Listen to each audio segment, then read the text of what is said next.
Hello everyone. Once upon a time, a gold ring was forged that gave its owner the power to rule the world. But this is not the story you are thinking about. Tonight, we're going to make a new journey to the world of myth and legends. And this time, I take you to Germany to tell you these stories and discover where they come from. I have set up camp in the southwest of Germany, in der Schwarzwald, the Black Forest. It is an atmospheric place, with its own history and local legends. We'll talk about this too. And a good place to tell you about Germanic and Norse mythologies. We'll see how the two are closely related. And we will do it through the Ring of the Nibelung, which in itself is not an ancient myth. It is the name given to a cycle of operas by Richard Wagner, the Rheingold, the Valkyrie, Siegfried, and Twilight of the Gods. These operas are monuments of music from the 19th century, and they are very much a product of their time, which is yet another thing we will discuss. But we're going to focus on the stories they contain, which are a reinvention of way older myths that will make us travel in time and explore a world of heroes, gods, fairies, and grand scenery, from the rivers and forests of Germany to the fjords and mountains of Scandinavia.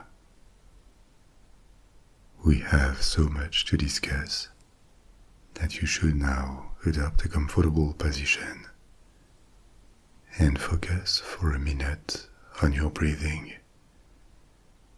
and on releasing the tension in your shoulders. But for now, all you need to do is relax. Close your eyes if you wish to.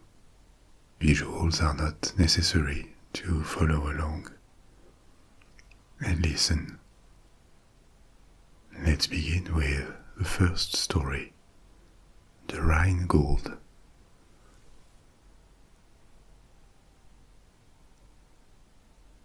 Once upon a time, so far in the past that men have almost lost memories of these events, a dwarf from the clan of the Nibelung emerged from a chasm near the Rhine River.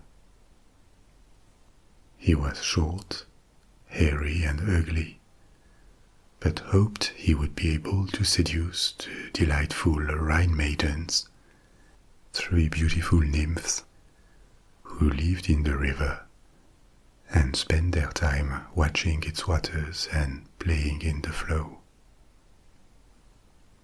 The dwarf tried to woo them, but the maidens were unimpressed. They mocked his advances, and as he began to chase them, they teased and humiliated him. But suddenly, a ray of sunshine pierced the waters, and a dazzling beam of golden light illuminated the scene. The sun had revealed the Rheingold. The dwarf asked what it was, and the maidens answered that this gold had been given to them to guard by their father, and that it could be made into a magic ring that would give its bearer power to rule the world, but only if the bearer renounced love first. The dwarf was lustful, and the maidens thought they had nothing to fear from him, because he would never renounce love. But they were reckless. He had been so embittered by their mockery and their games, that he cursed love, took the gold, and swiftly returned to his chasm, leaving the maidens dismayed and crying over their lost treasure. Some time later, another scene took place on a mountain top, involving Wotan, the ruler of the gods. Wotan was the most powerful and revered of all gods. He ruled over sorcery, wisdom, knowledge, and healing, and also war and victory. His wife was Frigga, and this day Frigga was worried because Wotan had ordered the building of a new castle worthy of his glory to two giants, and as payment for their work, he had promised to give them Freya, the goddess of youth and beauty, who was also Frigga's sister. Wotan had never really intended to give them Freya as payment. He offered her just to convince them to build the castle, and he had hoped that an alternative would be found.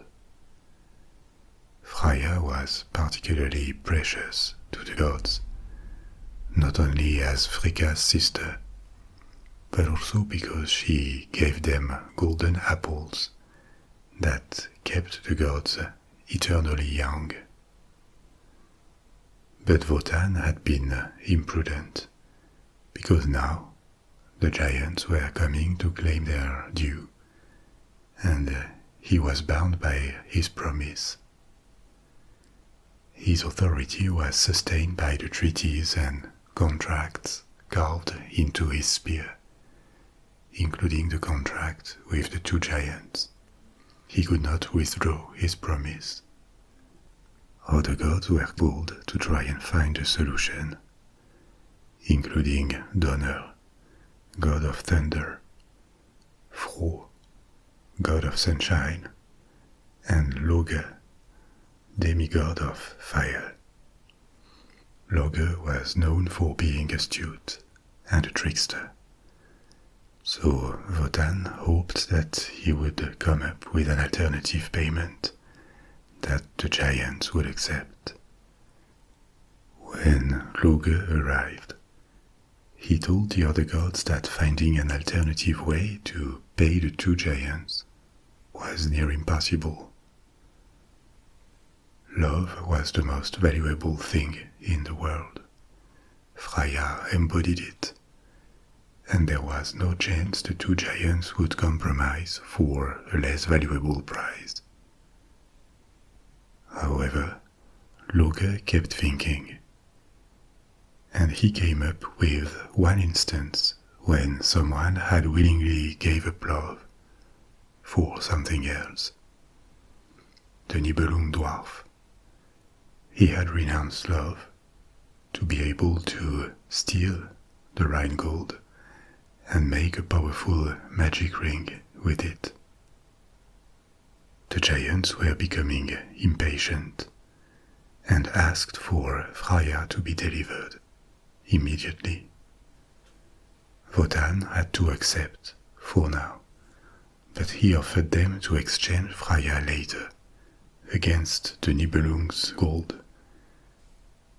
The giants agreed, but took Freya with them as a hostage, and they gave the gods only the rest of the day to bring the ring. Otherwise, they would keep Freya forever. Then they left, and immediately the gods began to age and weaken. Without waiting further, Wotan resolved to travel to the dwarf's kingdom with Loge, whose intelligence and gifts may be useful to recover the gold. The Nibelung dwarf lived in Nibelheim, an underground kingdom. With the power of the ring, he had enslaved all the other Nibelung dwarfs, and he terrorized them. He had even increased his powers by forcing his brother to create a magic helmet for him. The helmet could make him invisible or change his form, and he used his power of invisibility to surprise and torment his subjects. The dwarf had always had a cruel and greedy nature, but the power given by the ring, and now this helmet, had made him even worse. Wotan and Loge met him, and he bragged about his powers and his plans to conquer the world, using the power of the ring. However, power had not made him smarter, and Loge took advantage of this. He asked him how he could protect from thieves that may try to steal the ring when he was asleep. The dwarf replied that his helmet would hide him, and also that he could turn into any creature. Loge pretended to have doubts and required a demonstration. Flattered to be able to show off his powers to gods, the dwarf turned into a giant snake. Loge acted impressed, but asked if he could also reduce his size, which could be useful for hiding. The dwarf transformed into a toad to demonstrate that he could, and immediately Wotan and Loge seized him, tied his hands, and dragged him up to the surface. Back at the mountaintop, the gods were now in a better position. They forced the dwarf to exchange all his wealth, including his ring and his helmet, against his freedom.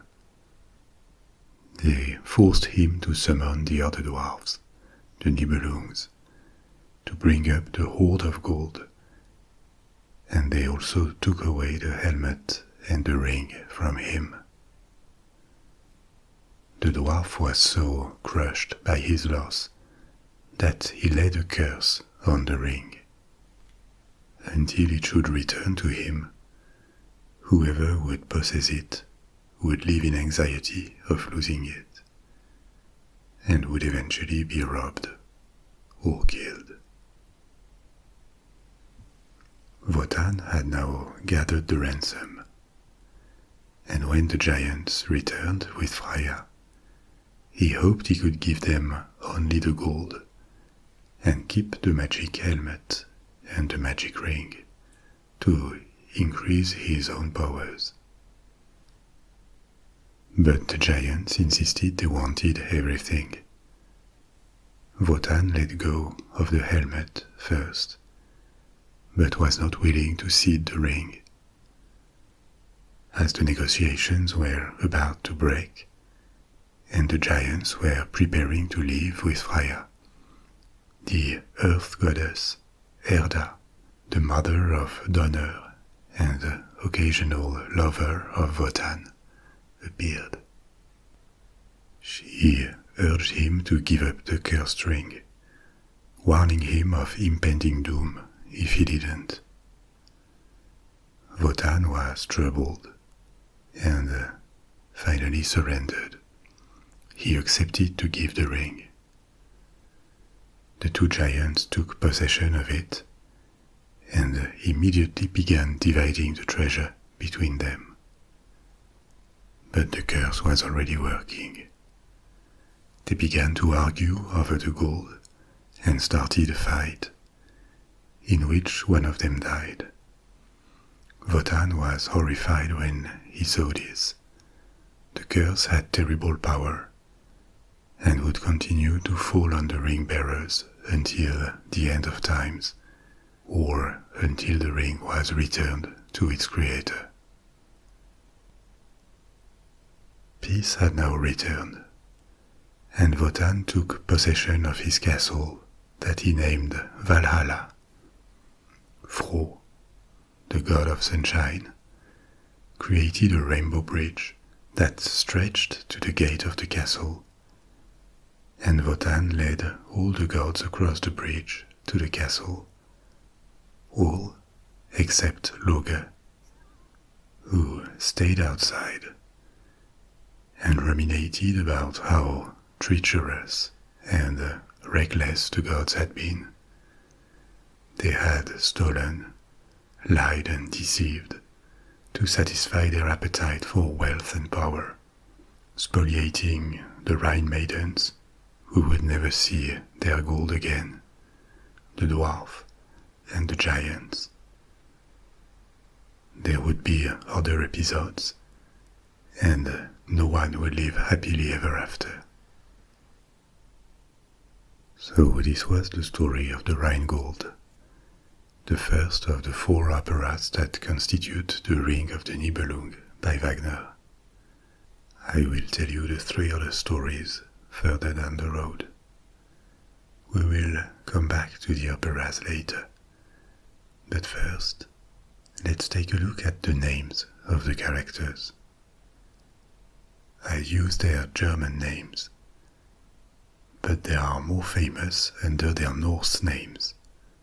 Wotan is Odin. His wife, Frigga, is Frigg. Freya is Freya. Donner, the son of Wotan and god of thunder, Thor. Fro, the god of sunshine, is Freyr, and Loge is Loki. It is not just that Wagner borrowed Norse gods for this story. Germanic and Norse mythologies are closely apparented, and they share a broadly similar pantheon and set of beliefs because they have a common origin, and Norse mythology is in fact a branch of Germanic mythology. Let's go back in time to understand where Germanic peoples come from, because the way they have expanded and assimilated others, or be assimilated sometimes, can be a bit confusing. Germanic peoples are a group that is at the same time ethnic and linguistic. They are part of these Indo-European peoples I told you about in many stories. The Celts, the ancient Greeks, or the Romans.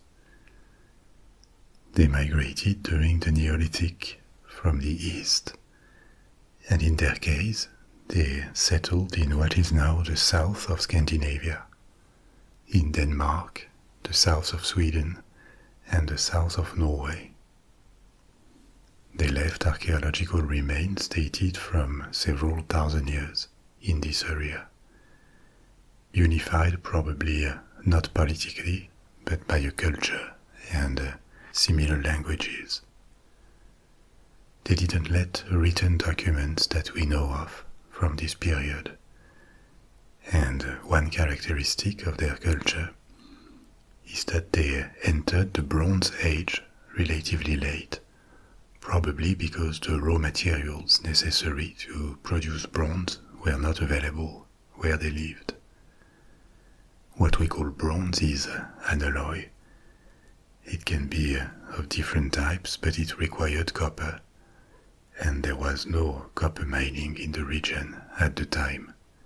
So the production of bronze only started in the 2nd millennium BC, when Scandinavia became commercially connected by trade routes to the rest of Europe. During this period, which has unprecise dates, roughly from 1800 BC to 500 BC, it seems more differentiation appeared between some of these Germanic tribes. And when the Iron Age began, around 500 BC, several tribes crossed the Baltic Sea or expanded south of Denmark. in these new lands, they encountered Celt peoples that were assimilated or repelled to the west towards France, Great Britain, Spain, or the north of Italy. The expansion was slow, over several centuries, and it is more of a migration than a conquest.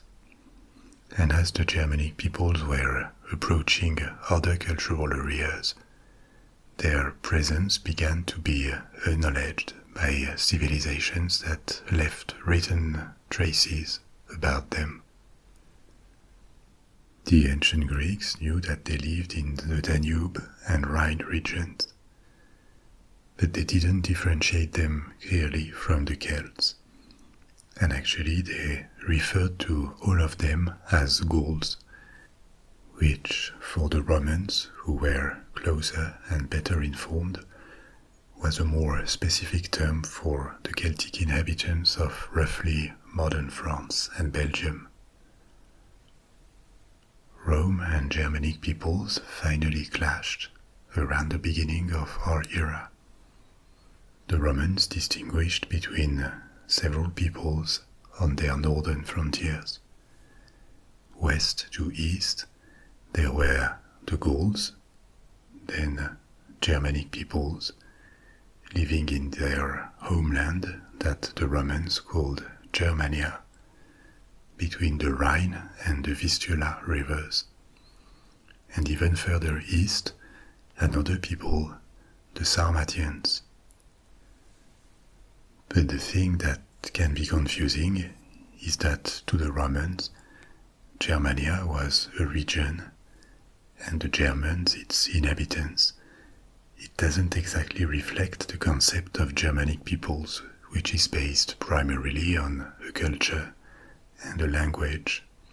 In fact, Germanic peoples lived beyond the limits of Germania, in Scandinavia and around the Baltic Sea. For a long time, this Roman vision shaped the perception of this Germanic area, until archaeology and the study of linguistics and the understanding of their origins extended the list of Germanic peoples. For example, to the Vikings in Scandinavia, or the Goths who lived further east in what is now Ukraine and Romania. And to make things more complicated, many Germanic peoples migrated outside Germania in the last centuries of the Roman Empire, and had a big influence in the countries they invaded or where they established. For example, the Angles and the Saxons in England, or the Franks in France. Also, this Roman vision, and closer to us, the work of historians in the 19th century, may give us a false image of Germanic peoples. The Roman vision, because it was incomplete. The Romans had very little knowledge of what existed north of Germania in Scandinavia and east of it in Eastern Europe. And then in the 19th century, in European nations, in order to consolidate the sense of nationhood, many historians and scholars elaborated a national history that required ancestors and a narrative, a glorious one, if possible. This is the moment when specific periods were chosen to start a national history. Italy had the Romans, France or the UK had the Celts, and Germany had Germanic peoples. These national histories are not untrue, technically, in the sense that, yes, these peoples are some of the ancestors of modern inhabitants, and they occupied the land that they considered to be theirs, and they left a lot of cultural heritage, including monuments and parts of modern languages.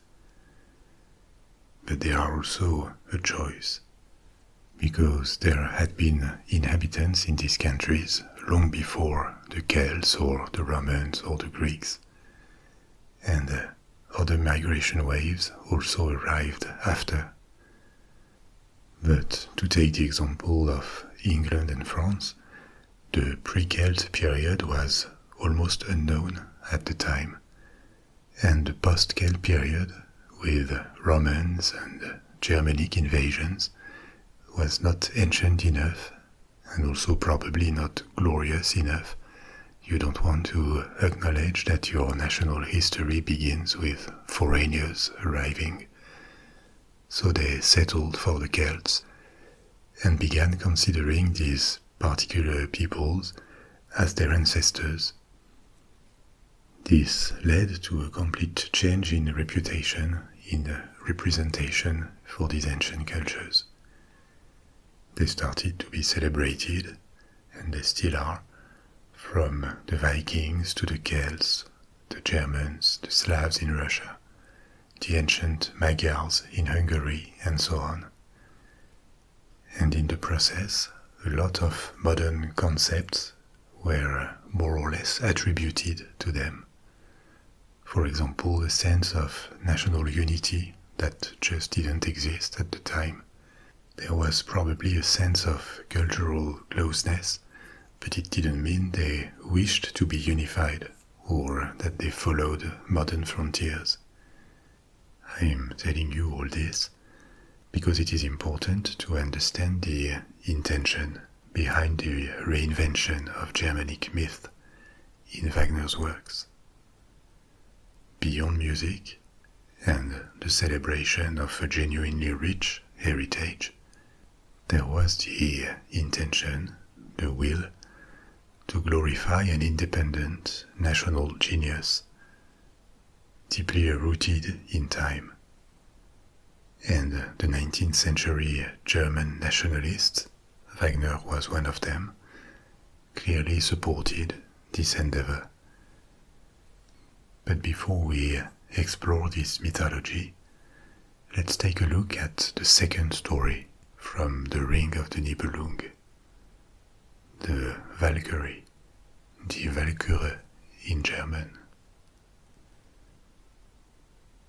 After the last episode, since the gods entered the fortress of Valhalla, Wotan had visited his lover, goddess Erda, the mother of Donner, of Thor.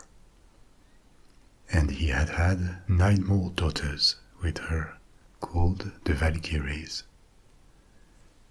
The Valkyries had been tasked to recover heroes fallen in battle, and bring them to Valhalla, where they would protect the fortress in case it was attacked, especially if one day the Nibelung dwarf recovered his ring. Wotan had also wandered the earth, and he had fathered 2 other children with a mortal woman, twins, a boy called Sigmund and a girl called Sieglinde. The twins had grown separately, and they were unaware of each other. They had lived together with their mother in a forest for a few years. But one day, Sigmund had returned and found their home burned down, his mother killed, he never knew by whom, and his sister gone. He was still a child at the time, and since then he had had no family. Wotan's hope in fathering Sigmund was to have a free hero, unlimited by the gods' treaties and contracts. This free hero would be able to do things for him. For example, recover the magic ring that the surviving giant had kept. This giant had become obsessed and anxious about protecting the ring, as the curse dictated, and he had taken the form of a dragon to watch the gold and the ring in the depth of a cave in the forest. One day, Sigmund, Wotan's twin son, was chased by enemies in a forest. He was wounded, unarmed, a terrible storm was raging, and he needed a place to hide. He found a large dwelling built around a tree in the heart of the forest and entered to hide inside. He collapsed with exhaustion, but shortly after his entrance, his sister Sieglinde arrived. The twins had not seen each other for so long that they didn't realize they were family. They remained unaware that they were siblings. Sieglinde told him that he could stay and rest, but her husband, Hunding, would return soon. As hours passed, the two looked at each other with growing interest and emotion. They began to develop an attraction that should not have existed between siblings. Sigmund told her how he was followed by misfortune, and Sieglinde revealed she had a miserable life too. She had been forced into this marriage with Hunding, and a strange event had happened during the wedding. An old man had appeared and plunged a sword into the trunk of the tree around which the dwelling was built. Neither Hunding or any of his companions had been able to remove the sword, and since then, Sieglinde was longing for the hero who would be able to draw the sword and save her. Sieglinde's husband, Hunding, finally returned, and seeing Sigmund, he revealed that he was one of his pursuers. He allowed him to stay for now, but the two would have to fight in the morning. Sieglinde drugged her husband's drink to give Sigmund a chance to escape, but instead, as Hunding was now sleeping, the hero expressed his love for her, and she reciprocated. He then drew the sword from the tree, becoming the first man to be able to do it. This was a powerful magical sword that he named Nothung, and he declared that he would now be Sieglinde's protector. As they continued to exchange kisses and tell their lives, the two realized that they were twins. But their attraction was too strong to resist, and at the risk of defying the laws of nature, they swore eternal love. These events had not gone unnoticed by the gods. Wotan was watching Sigmund, who, he hoped, would be the free hero he needed to accomplish the tasks that his own promises and contracts forbade him to accomplish personally. So he called his favorite Valkyrie daughter, Brunhilde, and instructed her to protect Sigmund in his battle with Sieglinde's husband Hunding. But as he was giving his instructions, his wife Frigga arrived. She was the goddess of family and moral values, and was displeased by what was happening. She argued that Sigmund and Sieglinde had to be punished for their incest and adultery. She also criticized Wotan for trying to use Sigmund as a pawn who would act in his place, arguing that it was hypocritical of him and an equivalent to breaking his promises. Wotan was taken aback by her arguments and defeated, so he reluctantly agreed to change his orders to Brunhilde, the Valkyrie, and ordered her to give the victory to Hunding, Sieglinde's husband, and take Sigmund to Valhalla, where fallen heroes were gathered. At dawn, Brunhilde arrived on the field where the two men were going to fight, and told Sigmund his death was impending because the gods had taken their decision already, but that she would take him to Valhalla. Sigmund refused to follow her once he would be dead, and Sieglinde desperately pleaded their case. Brunhilde had a good heart under her appearance of a fierce warrior, and she was much moved by their story and genuine love. After hesitating, she decided to defy Wotan's orders and grant victory to Sigmund. The fight began, and with Brunhilde's power helping him, Sigmund quickly overpowered Hunding.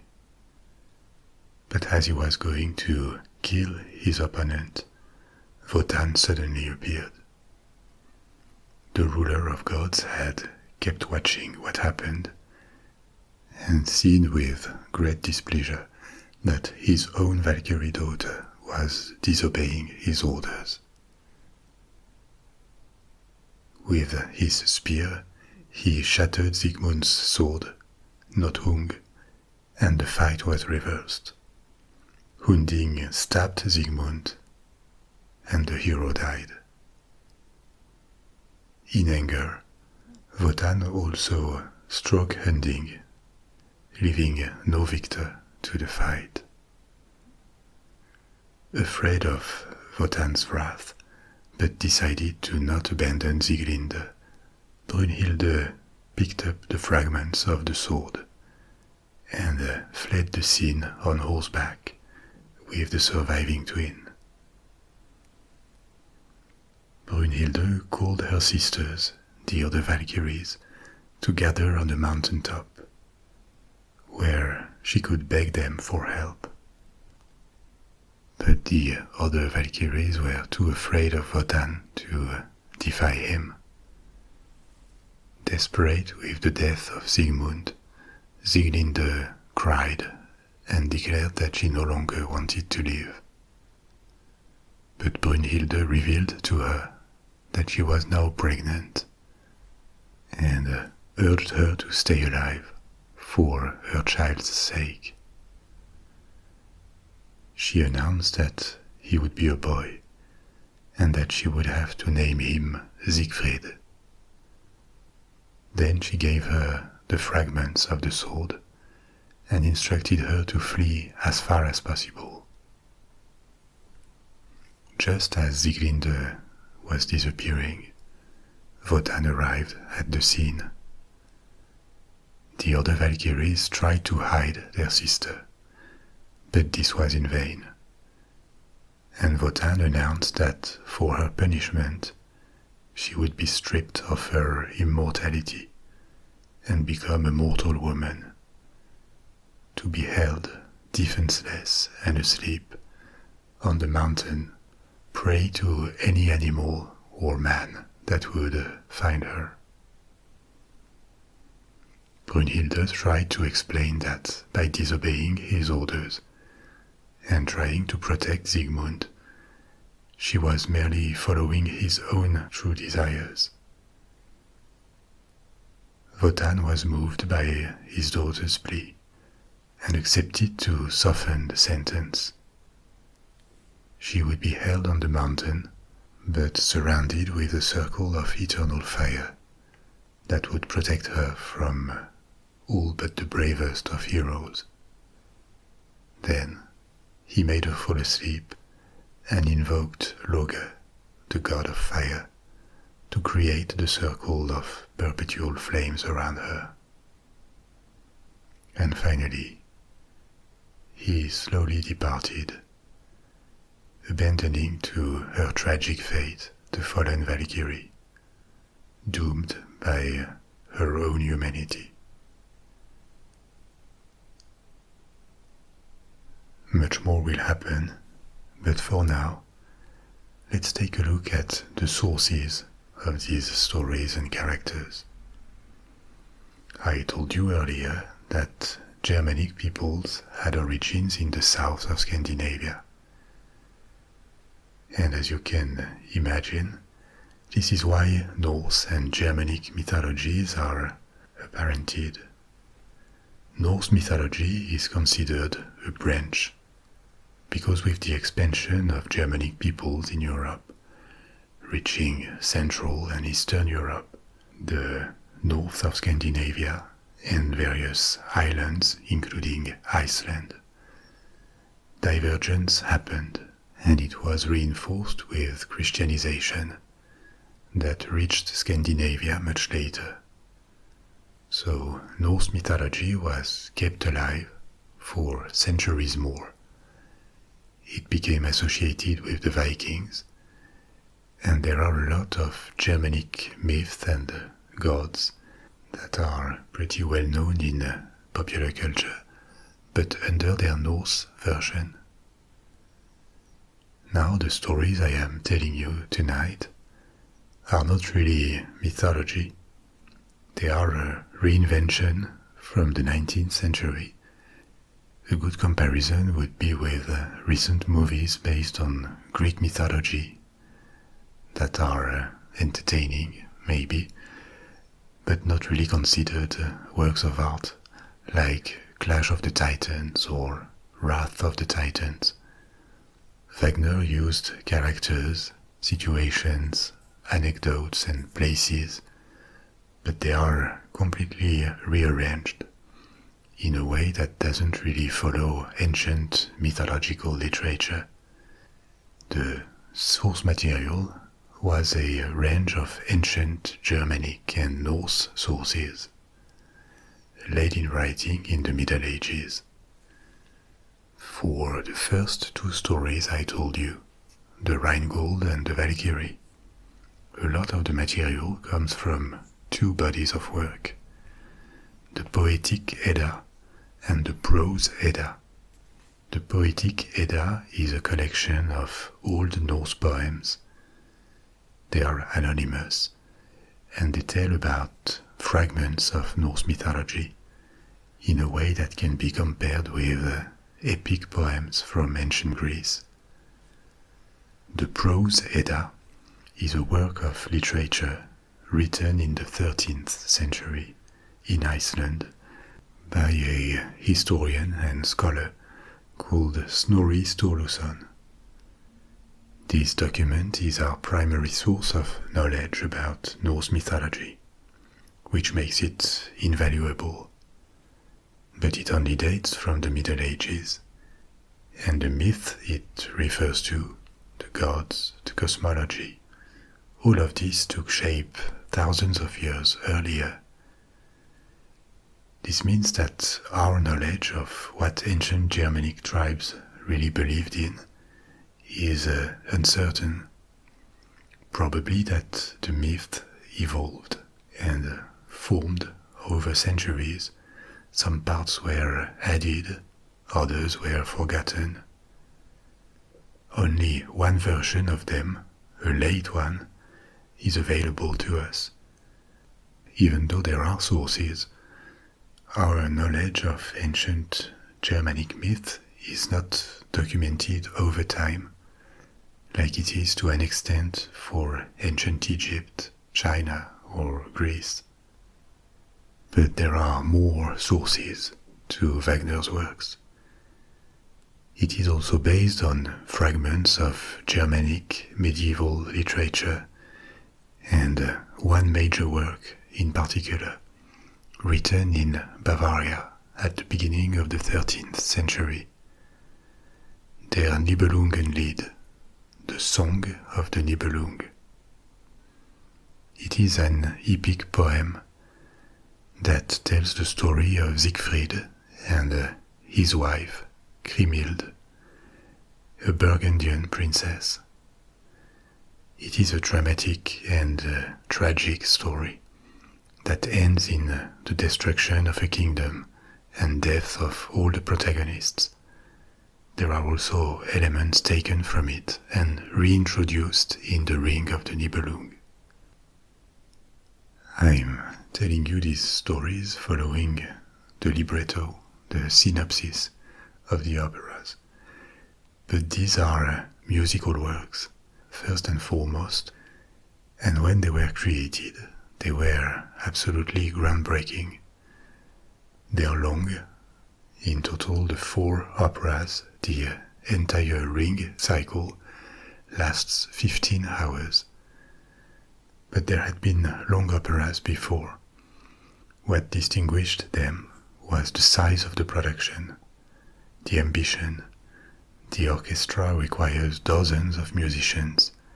The settings and the number of performers were a notch above what was usual at the time. And then there is the musical genius of Wagner. Even if you're not into opera and it's just a name for you, you know more than you think. Several of his tunes, like the Wedding March from Lohengrin, another opera, or Ride of the Valkyries, are part of collective consciousness in Europe and in America. I'll put links to some of his greatest hits in the description for you. Now, as you may also know, there is like a doubtful aura around Wagner and his works because of 2 things. The first one is that he was an anti-Semite and a racist. And the second one, which really brought everything into the spotlight in the past 70 years, is that his work was embraced by the Nazis and he was Hitler's favorite composer. So he's got a bad reputation. On the second point, the fact that the Nazis praised his works, it happened long after he was dead, so he cannot really be held accountable for this. It's not hard to guess why, though. It is because of the topics and the style. As I told you before, Wagner's operas can be associated with the rise of European nationalism in the 19th century. And they glorified a supposed ancient Germanic people, a very mythical and theoretical one because, as we've seen, it didn't really exist as a single entity. Stylistically, his pieces were spectacular, imposing, which was just the kind of aesthetics the Nazi regime went for. Most experts agree that it wouldn't make much sense to turn Wagner into a precursor of fascism or of the Nazi Party.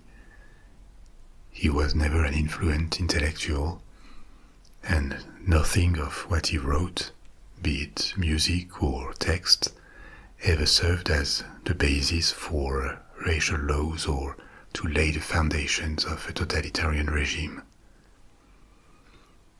First, he was a romantic composer, and like many others at the time, he produced works that were intended to push the limits, to convey emotions, and also reinforce the nationalist movement. But at the time there was no shortage of intellectuals, historians, scholars, and other artists and musicians who did exactly the same, from Russia to Italy to France to the UK.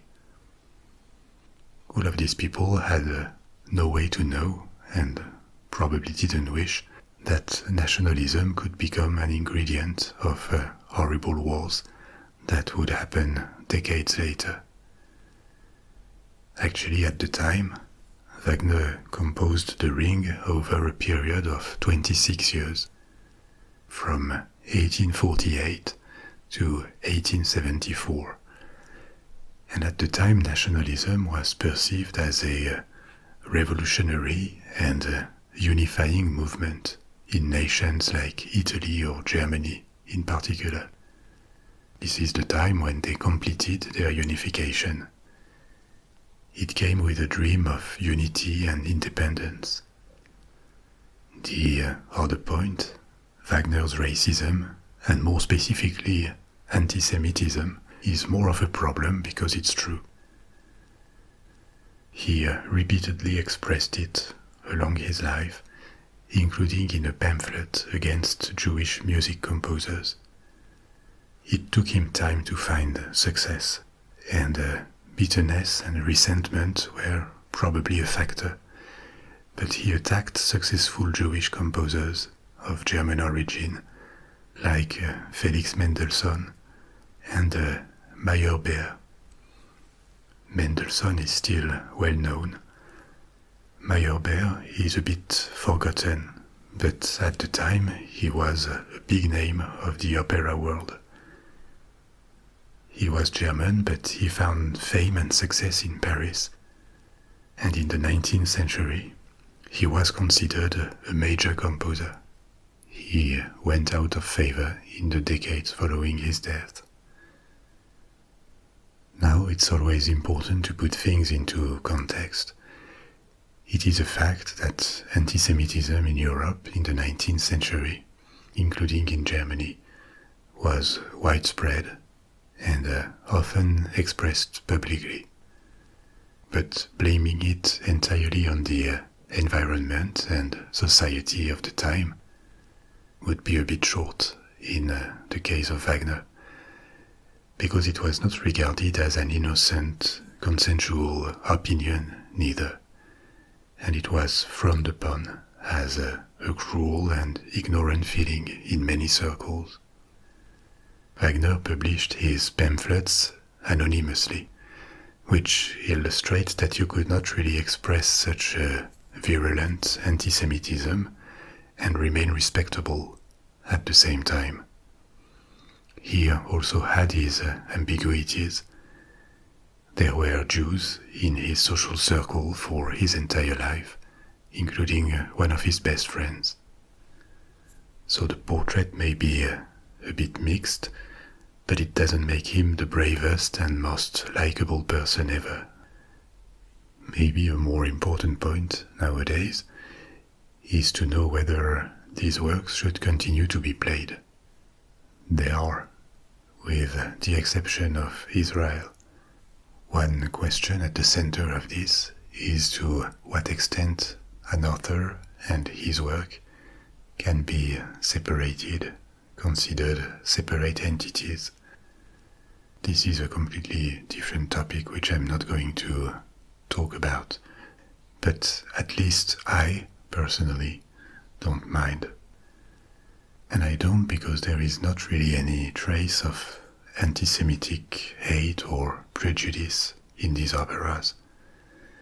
A few biographers have argued that maybe some of the villains could be caricatures of Jews, but this view is quite marginal because it is not backed by any document, and there is nothing about it in the synopsis and lyrics of any of his works.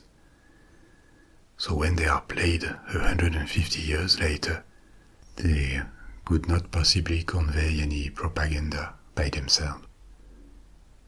Now we're going to move to another chapter, the third one, Siegfried. But before, let's take a look at where we are right now, in the Black Forest. The Black Forest, der Schwarzwald, is a forested, low mountain range in the southwest of Germany, in the state of Baden-Württemberg. To the south and west, it is bordered by the Rhine Valley, and to the south there is Switzerland and France to the west. It is called the Black Forest for its vegetation of dark pines, and because of the dense vegetation and mountains, it was always a more remote, less populated and more rural region than other parts of Germany. Together with the Rhine, it formed a powerful natural frontier in the past, and this is actually where the expansion of the Roman Empire stopped. Roman legions briefly crossed the Rhine, but after a major defeat in the 1st century, Rome abandoned projects to invade Germania. There are parts of the Black Forest that are quite wild, but the region is not sinister at all. It is crossed by valleys with villages that were settled in the late antiquity and Middle Ages. In valleys that are not easily accessible, industrialization arrived very late, but it took its toll on the Black Forest because the land was rich in ore and it was exploited for wood, to such an extent that at some point in the 19th century it had been almost entirely deforested and had to be replanted. It now looks much better. From the 17th century, clockmakers appeared in the valleys, like in Switzerland to the south. At the start it was an activity during the winter for farmers. They made wooden cuckoo clocks. In the 19th century, this provided the basis for a watch and precision engineering industry. But away from pretty villages, there are parts of the forest that remain constantly dark under the dense vegetation. And there's a number of legends surrounding these almost impenetrable areas: werewolves, fairies, ghosts. The brothers Grimm lived near the Black Forest in their childhood, and the forest inspired some of their best-known tales, like Snow White and Hansel and Gretel. So it is a good place to make a stop and think about all the stories that have haunted this region around the River Rhine for centuries. And speaking of stories, let's move on to the third part of the Ring of the Nibelung, Siegfried. Several years had passed since the death of Sigmund, the escape of Sieglinde, and the sentence inflicted to Brunhilde, the Valkyrie moved by the love of two mortals. Months after her escape, Sieglinde had been found by a dwarf when she was in labor, and not whatever dwarf, a Nibelung, a blacksmith, the brother of the dwarf that had stolen the Rhine gold and made the magic ring. Years earlier, he had been forced by his brother to make the magic helmet we talked about in our first story. Sieglinde had died giving birth to her son, Siegfried. He had been named Siegfried as instructed by the Valkyrie in her last hours of freedom. And the dwarf had fostered and educated Siegfried, who had grown to become a brave, impulsive but very strong young man. The material heroes are made of. The dwarf had not taken care of Siegfried innocently. He hoped to use him to recover his brother's ring for himself. For the moment, the ring was still in the possession of the giant, who had morphed into a dragon and watched his treasure, including the ring, in a cave in the depth of a forest. The dwarf tried to forge a sword for Siegfried, but the boy was so strong that every time he used one of these swords, they broke. He had kept the fragments of Sigmund's sword, the sword Nothung, that Sieglinde carried with her, but the dwarf had never been able to reforge it. One day, as Siegfried was away, the dwarf received the visit of a mysterious old man. In reality, the old man was Wotan in disguise. The ruler of gods had not abandoned his plans to make a hero recover the ring for him, and he watched Siegfried. Wotan revealed to the dwarf that the only person that would be able to reforge the sword Nothung and arm Siegfried would be he who does not know fear, leaving the dwarf puzzled. But when Siegfried returned, the dwarf understood. The one who did not know fear was Siegfried. Since he was unable to reforge the sword himself, he let Siegfried try, and Siegfried could. He succeeded by shredding the metal, melting it, and casting it anew. The dwarf was treacherous. He told Siegfried he would now take him to the dragon's lair. But before, he brewed a poison drink to offer Siegfried after the dragon would have been slain. He planned to kill his protégé once he would have slayed the dragon and keep the treasure and the ring for himself. The two departed to the dragon's lair. The entrance of the dragon's cave was deep into the forest, and the dragon was sleeping inside, ready to wake up any time an intruder would approach. At daybreak, the two arrived, but they were not alone. Wotan, in disguise as an old man, was also near the entrance, staying hidden, and so was the Nibelung dwarf from the Rheingold story, who never accepted the loss of his ring, and now lived near the cave's entrance, waiting for the moment when he would be able to recover his treasures.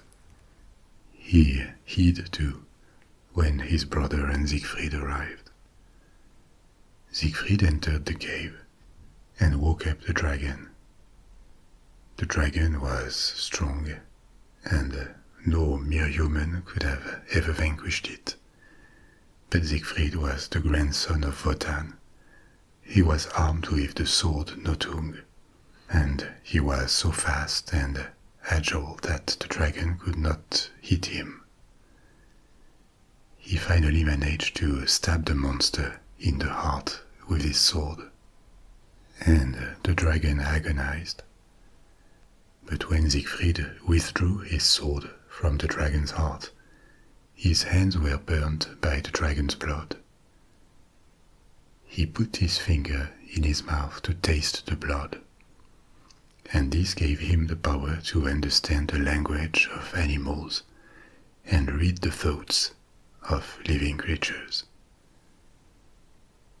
When Siegfried exited the cave, carrying the ring and the magic helmet, the dwarf, the foster parent, proceeded with the next phase of his plan and offered him the poison drink. But Siegfried could now read the treacherous thoughts, and he understood the dwarf was trying to get rid of him. He stabbed the dwarf. Siegfried could now understand the language of birds too, and he heard a wood bird sing to him about a woman sleeping on a rock surrounded by fire. Following the bird, he arrived where Brunhilde, the Valkyrie, had been sleeping since before his birth. The fire circle was terrifying, but Siegfried ignored fear, and he crossed it. Brunhilde was the first woman he had ever seen, which at first made him afraid for the first time in his life. But he resolved to kiss her, which woke her up from her magical sleep. As the two stared in each other's eyes, they felt an irrepressible love mounting from the deepest of their souls and bodies. This was the third part of the ring, Siegfried, but stay alert, because the last part is beginning. The end is approaching. It is now time for Götterdämmerung, Twilight of the Gods. Siegfried and Brunhilde were still on a mountaintop, surrounded by magic fire. The flame of their new love was intact, but Brunhilde knew she couldn't keep the hero, and had to send him off to new adventures. Little did she know that sending him away would start a tragic chain of events with incalculable consequences for them, the gods, and the entire world. She urged him to keep their love in mind and come back later, and gave him her shield and her horse. As a pledge of fidelity, Siegfried gave her the ring, the most powerful artifact in the world, that had already caused so many deaths since it had been forged by the Nibelung dwarf. Siegfried started a new journey, and took the direction of the river Rhine. News of Siegfried's exploits and Brunhilde's awakening had reached regions nearby, and by the Rhine there was a town and a castle owned by the Gibirungs, a noble dynasty. Their lord was Gunther. He had a sister, Gudrune. But behind the scenes, the most powerful man was Gunther's half-brother and chief minister, Hagen, a manipulative and ambitious man with a taste for treason and intrigues. Gunther the Lord and his sister Gudrune were still single. Hagen had heard that Siegfried would soon arrive at the hall of the Gibirungs, and he suggested a plan. Gudrune would make Siegfried forget Brunhilde the Valkyrie and fall in love with her with a potion. He would be a perfect husband. And once Siegfried would have forgotten his past, he could win Brunhilde for Gunther. The two, Gudrune and Gunther, agreed enthusiastically to the plan. But Hagen was manipulating them. His real plan was to put his hands on the ring and use its power. Soon Siegfried arrived, and Gunther extended his hospitality to the hero, who was unaware of the Gibirung's real intentions. The power to read thoughts, given by the dragon's blood, had already vanished. Gudrune offered him the love potion as a drink, and Siegfried toasted to his love for Brunhilde for the last time. The potion worked. Siegfried immediately lost his memory of the Valkyrie, and fell in love with Gudrun instead. In his drugged state, he offered to win a wife for Gunther, who told him about Brünnhilde and the magic circle of fire that only a fearless hero could cross. Gunther and Siegfried swore blood brotherhood and left for Brünnhilde's mountain, leaving Hagen gloating that the masters he pretended to serve were in fact bringing the ring to him. Siegfried arrived to the fire circle, and using the power of the magic helmet, he took the appearance of Gunther to cross it. Then he claimed Brünnhilde as his wife. She resisted violently, but was overpowered, and he snatched the ring from her hand to place it on his own, unaware that he was the previous bearer of the ring, and that the woman he was brutalizing was his former love. Brünnhilde was taken by force to the hall of the Gibelungs, and all their vassals were called for the wedding with Gunther. As the ceremony began, Brünnhilde was astonished to see Siegfried here. He appeared to her under the form of Gunther when he took back the ring, and she realized that she had been betrayed when she saw the ring on his hand. In front of Gunther's vassals, she accused Siegfried of having seduced her himself before and having betrayed his promises. Siegfried swore this was untrue, sincerely, as he had no memory of all this.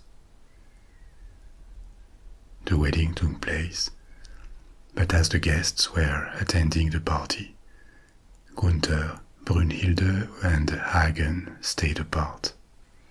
Hagen suggested Siegfried should be killed, because Gunther had been humiliated at his own wedding, and the Lord agreed. So did Brünnhilde, heartbroken by what she believed to be the treason of her only true love. She told him that Siegfried could be vulnerable to a stab in the back, and the conspirators decided to lure Siegfried on a hunting trip and murder him. A few days later, the hunt took place. At one point, Siegfried stayed away from the hunting party and went to the bank of the Rhine.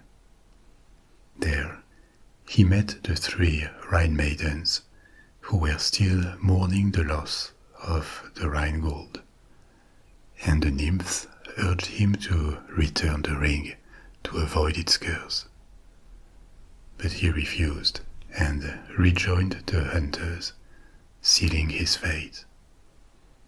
While the hunters were resting, Hagen stabbed him in the back, and Siegfried died, recollecting his awakening of Brünnhilde and understanding he had been drugged and manipulated since he arrived at the hall of the Gibelungs. Hagen tried to take the ring, but as he approached, the hand of Siegfried's body rose threateningly, and the traitor recoiled in fear. Siegfried's corpse, still with the ring, was transported to the river's bank, where a huge funeral pyre was assembled. Heartbroken, desperate, and devoid of will to live, Brünnhilde took the ring and told the Rhine maidens to claim it from her ashes once fire has cleaned it from its curse. And before her last ride into the flames, where she would find the death she wished for, she instructed ravens sent by Wotan to watch the scene, to fly by the magic fire created by Loge, and return to their master in Valhalla. The flames from the pyre rose and rose, consuming the bodies of Siegfried and Brunhilde, and as if they were multiplied by the sorrow and rage of the two dead lovers, they expanded to the forest nearby, to the city, and to the whole of the Gibelungs that caught fire and collapsed. A red glow suddenly appeared in the sky. Far away, in the realm of gods, Valhalla was also in flames, consumed by the fire brought by Loge and the ravens. As gods and men alike were consumed in the flames, the Rhine overflowed its banks, and the Rhine maidens swam to claim the ring. Hagen the traitor tried to stop them, but they dragged him into the depth and drowned him. On this apocalyptic vision, the death of a world, and maybe soon the birth of another, our story ends.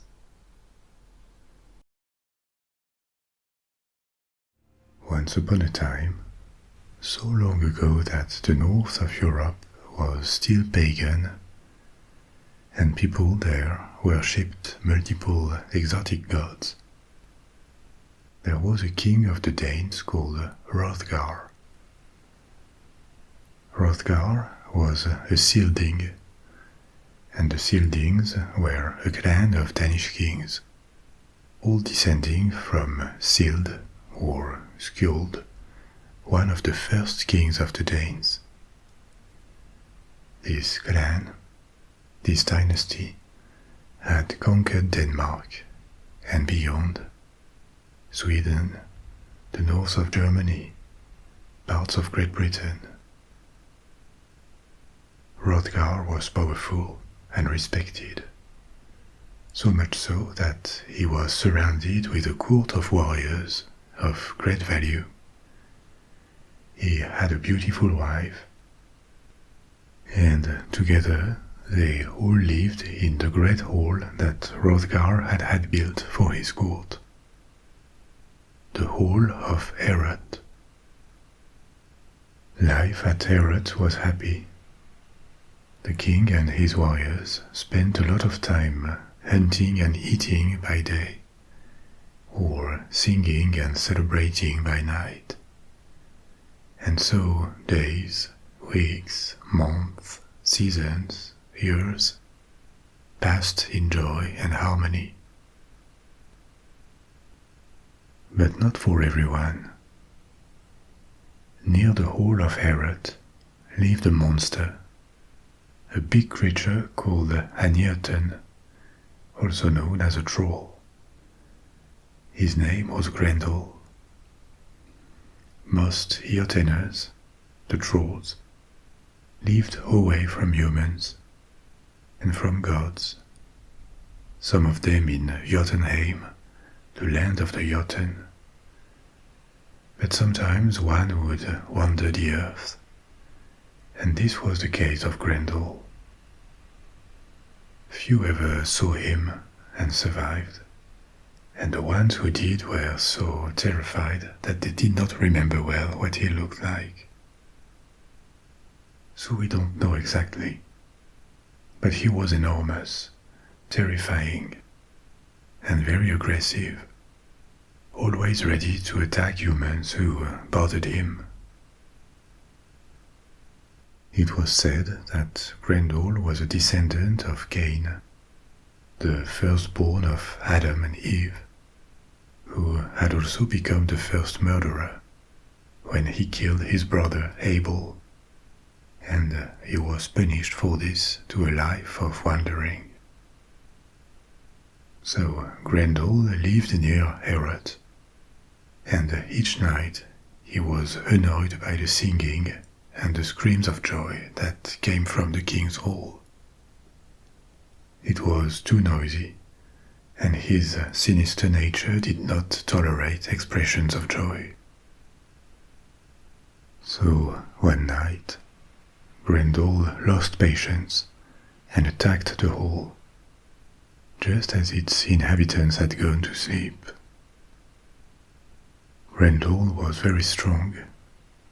His skin was hard as stone, so weapons could not harm his flesh, and it was a massacre that night. Several of King Hrothgar's men died, before, finally, Grendel retreated. But the following night, he came back, and again the night after, making Heorot an unlivable place, where the king and his surviving people now lived in anxiety. And at night they lived in terror of the monster's attack. The sounds of happiness that once came from the hall had disappeared, and only silence, a heavy silence, had replaced them, occasionally troubled by the terrified screams of the survivors, or the growl of Grendel at night, when he went back to capture and kill more humans. As these tragic events unfolded, the news that the king of the Danes' Hall had been invaded by a monster spread, and it reached Geatland, the kingdom of the Geats, in the south of what would one day become Sweden. Among the Geats lived a young warrior, Beowulf, who was eager to show his worth and wanted to live a life of adventure.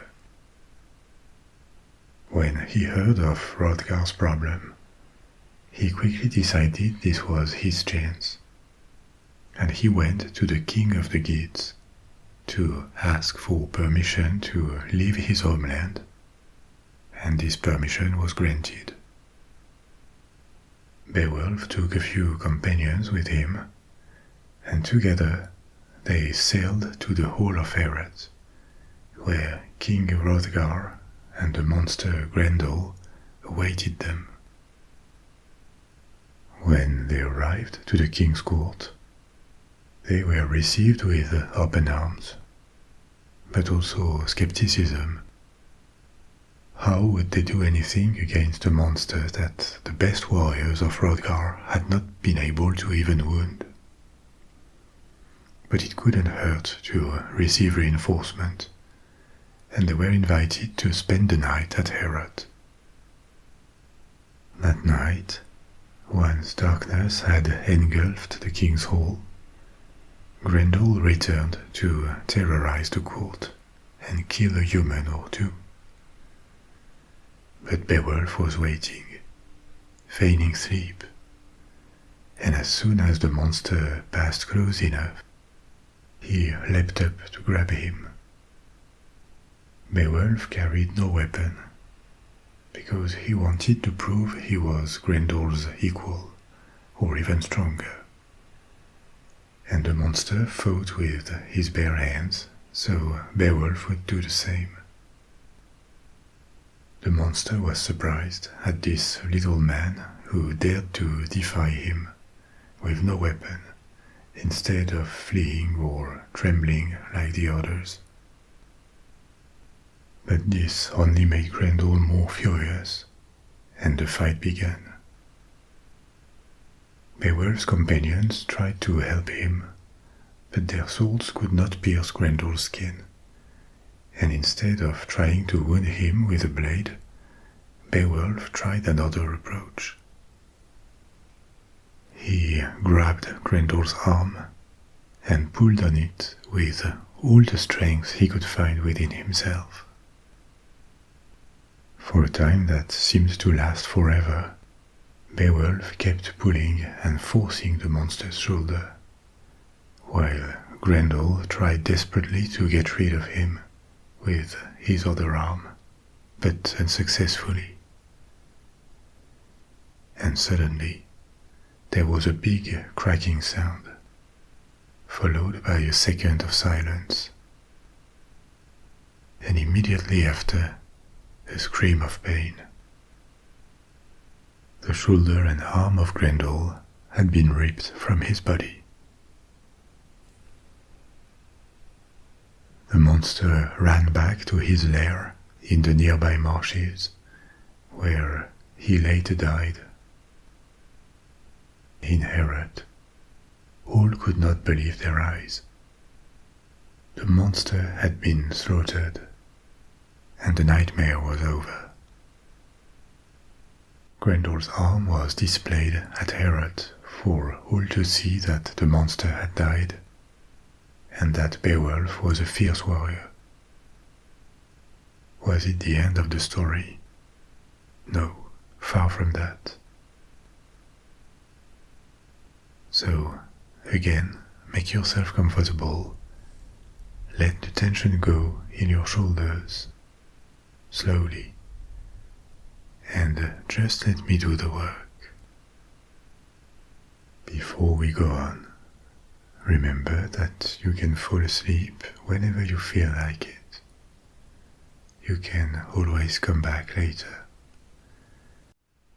And now, let's go on with the story of Beowulf before I tell you about its roots and historical and literary significance. Now that Grendel was no more, King Hrothgar and his surviving warriors could enjoy the whole of Heorot again. Beowulf the Geat was thanked profusely as much as he deserved, and offered treasures to take back home.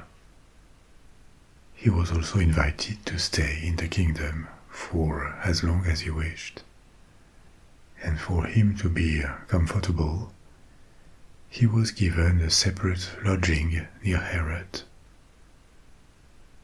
But what all of them ignored was that Grendel was never alone. He had family. Near the marshes where Grendel had settled, there was a lake, and under the waters of this lake, there was a cavern where lived Grendel's mother, another terrifying creature. When she discovered her son had been killed, she sought revenge, and just the night after Grendel had been slain, she herself went to Heorot, surprising the king and his followers in their sleep after their celebration of Beowulf's victory. Grendel's mother killed one of Hrothgar's most loyal warriors, Aegir, before escaping and returning to her secret lair in the cavern under the lake's waters. The next morning, Beowulf and his men were called to help again. It seemed the display of Grendel's arm at Heorot had infuriated Grendel's mother even more, and Beowulf was responsible for it, so it was only fair that he protected the king's hall again. The party with King Hrothgar, Beowulf, and their men went after the monster. They followed her tracks, and they arrived at the lake. The tracks disappeared on the shore, and they understood that the fight would have to take place here, under the waters. Beowulf volunteered to go fight Grendel's mother. Before diving, he stipulated conditions to Hrothgar in case he would not come back, including that his companions would be taken in. And then he jumped into the cold waters of the lake. Under its peaceful surface, this lake was full of monsters. There were flesh-eating fish, water serpents, and these animals started harassing Beowulf as soon as he was underwater. But the hero kept swimming all the way down to the bottom, and he found the entrance to the cavern, the hideout of Grendel's mother, where there was air and he could breathe. But as soon as he entered, he saw her face to face, and the combat began. It turned out to be very difficult for Beowulf, and soon even desperate. His sword could not hurt her, and his bare hands neither. Her skin just seemed impossible to wound. Beowulf even narrowly escaped death when she tried to kill him with a short sword, and he was saved only by his armor. As the fight went on, and Beowulf was starting to feel exhausted, he spotted another sword hanging on the wall. Apparently it was a sword made for Iotennes, definitely not human in origin. Given that his own sword was useless, he decided to switch. He managed to take it, and it turned out this new sword could harm Grendel's mother. Now that she no longer was invincible, he could prevail, and soon he could cut her head off with the Jotun sword. As he was catching his breath, Beowulf discovered the corpse of Grendel in a corner of the cavern that his mother had transported here. He also severed Grendel's head. And now that Grendel's mother had been eliminated too, peace could finally return to the Hall of Heorot and King Hrothgar's court. Beowulf swam back to the edge of the lake. He presented the proofs of his victory and received many more gifts from Hrothgar, the most precious of them being the king's sword, Nibelung, that had belonged to the clan of the Seedlings for generations. Beowulf would soon be ready to return home with all his gifts that made him a rich man, his new sword, and, most importantly, the glory he had acquired. In the hall of Hrothgar, life would return to normal. The laughs and the songs would soon be heard again at dusk, as the nightmare brought upon the hall by Grendel and his mother gave way to a new time of hope and happiness. This is not the end of Beowulf's exploits. He will soon be back and have to face a more formidable enemy. But let's take a moment to have a look at this epic story. Where does it come from? How do we know it? And what does it tell us? Beyond the story itself and the action. You may have noticed something a bit odd. The story takes place around the 6th century in pagan Scandinavia. We know it from the names or the places. But at the same time, you remember Grendel on top of being an Jotun, a type of being from Germanic mythology, of which Norse mythology is a part of. Jotunnes are also called Jotuns in Scandinavia, a term that is often translated as giant, even though this is not a very good translation. Because rather than enormous creatures, like the term giant invites to imagine them, the Jotuns were more like regular-sized humanoids, maybe imposing but not enormous. They supposedly looked a lot like humans, but they were a different species, a different kind from humans. Their appearance is unclear. The way they were described depended on the traditions and the places, since they are mythical creatures.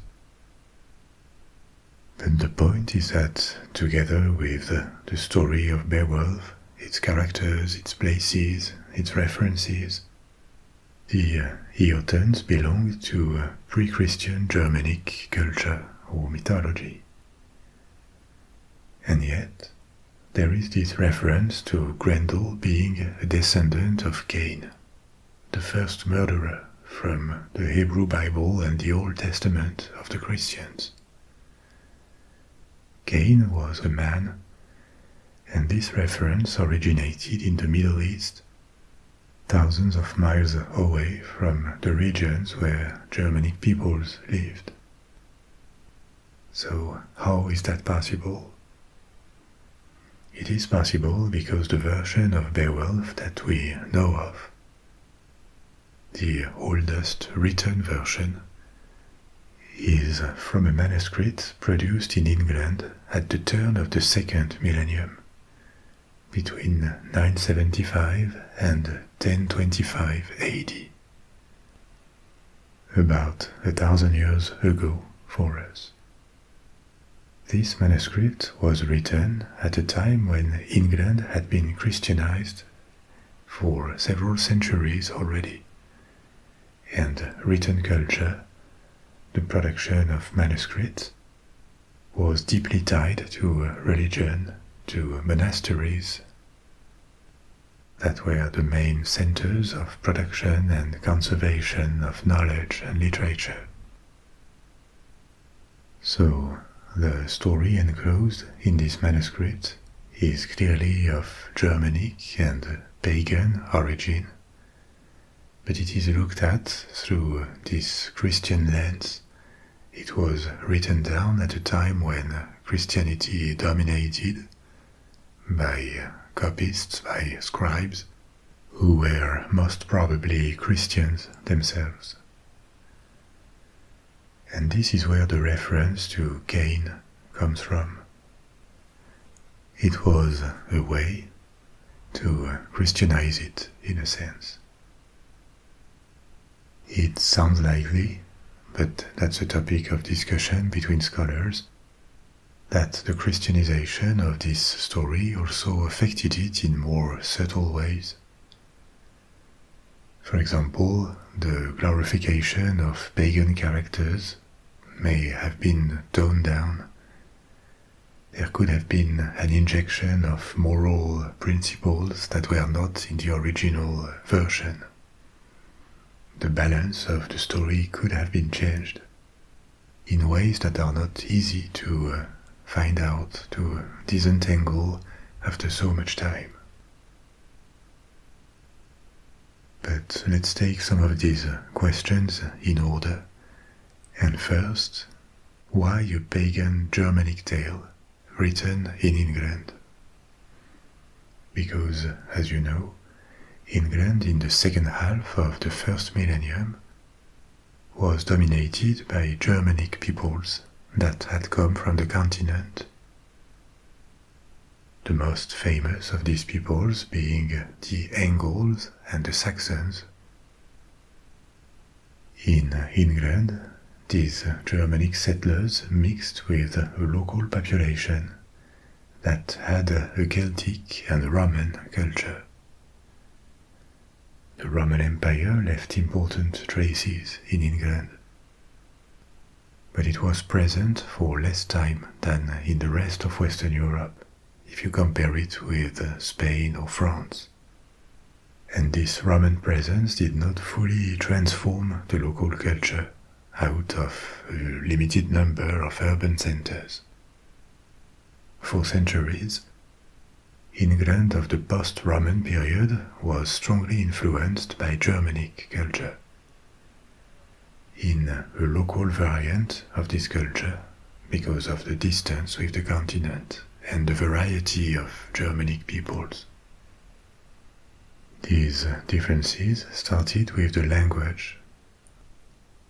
In the 3 last centuries of the first millennium, the dominant language in England had become Old English, also called Anglo-Saxon, a Germanic language that, after many influences and the passing of time, would one day become English.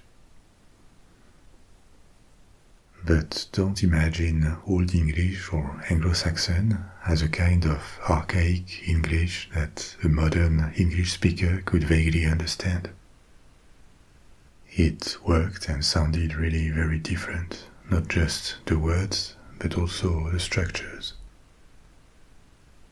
So, at best, it would be possible to pick a word here and there, and it takes years of study to be able to correctly translate Old English. Before Old English, the languages spoken in Roman Britain in England were Common Britannic, which was a Celtic language. It had different regional dialects, and to a lesser extent there was Latin, brought by the invaders and occupiers that stayed for decades in Britain, all the way north to the frontier with Scotland. With the decay of Roman power and presence, the proportion of Germanic settlers coming from the continent, especially from the coasts of the North Sea, this proportion increased to the point that Germanic people became dominant in England. Common Britannic died down, and with it the presence of a Celtic language in England almost disappeared, except in peripheral parts of England. And so it was replaced by Anglo-Saxon Old English, which was a West Germanic language, a branch of Germanic languages. Its closest relatives in the family of languages were Old Frisian and Old Saxon, spoken on the continent. Old English itself had dialects, regional dialects. There were 4 main ones: Kentish, Mercian, Northumbrian, and West Saxon, the language of the Kingdom of Wessex. These dialects had different fortunes. West Saxon, for example, influenced a lot the literary production in Old English in the last centuries of the first millennium. North of England, there was this Northumbrian dialect that strongly influenced Northern English, which centuries later evolved into Scots in Scotland, where it displaced Gaelic, the Celtic language that previously dominated in Scotland.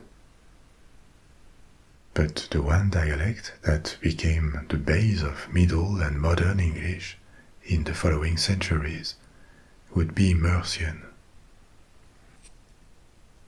But returning to the progressive formation of the English language, I was telling you that by the 6th, 7th centuries, Old English, Anglo-Saxon, now dominated in England, and this domination lasted well into the 11th century. In the meantime, England received yet another shot of Germanic culture or Germanic language in the 9th and 10th centuries, with the Norse, the Viking invasions coming from Denmark and Norway mostly. Old Norse, the language of the Vikings, belonged to another branch of Germanic languages, and so it shared similarities with Old English. The end of the era of Old English domination is traditionally dated to the Norman invasion of 1066. William the Conqueror, the Duke of Normandy, landed in England and took possession of the country.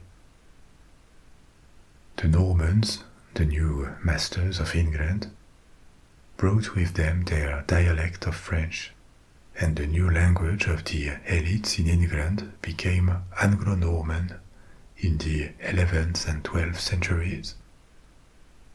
Anglo-Norman did not eradicate Old English, that remained popular, but with the passing of generations, it influenced it strongly, to the point that Old English evolved into a language different enough to be considered separate, Middle English. The direct ancestor of modern English and the dominant language spoken in England during the second half of the Middle Ages. This Norman influence distanced much more English from the Germanic languages it originally came from. So, if we want to position Beowulf within this timeline, at the time when the Beowulf manuscript we have was produced, we were at the turn between the 10th and 11th centuries, at least 50 years before the Norman conquest, in a country that was still dominated by Old English, and also by the Christian faith, which at the time, the end of the 10th century, had almost completely eradicated older Celtic beliefs. Maybe apart from a few exceptions, they had not survived the installation of Christianity. The manuscript was written using a version of the Latin alphabet, which is normal because for almost 300 years already, this alphabet was used to write Old English.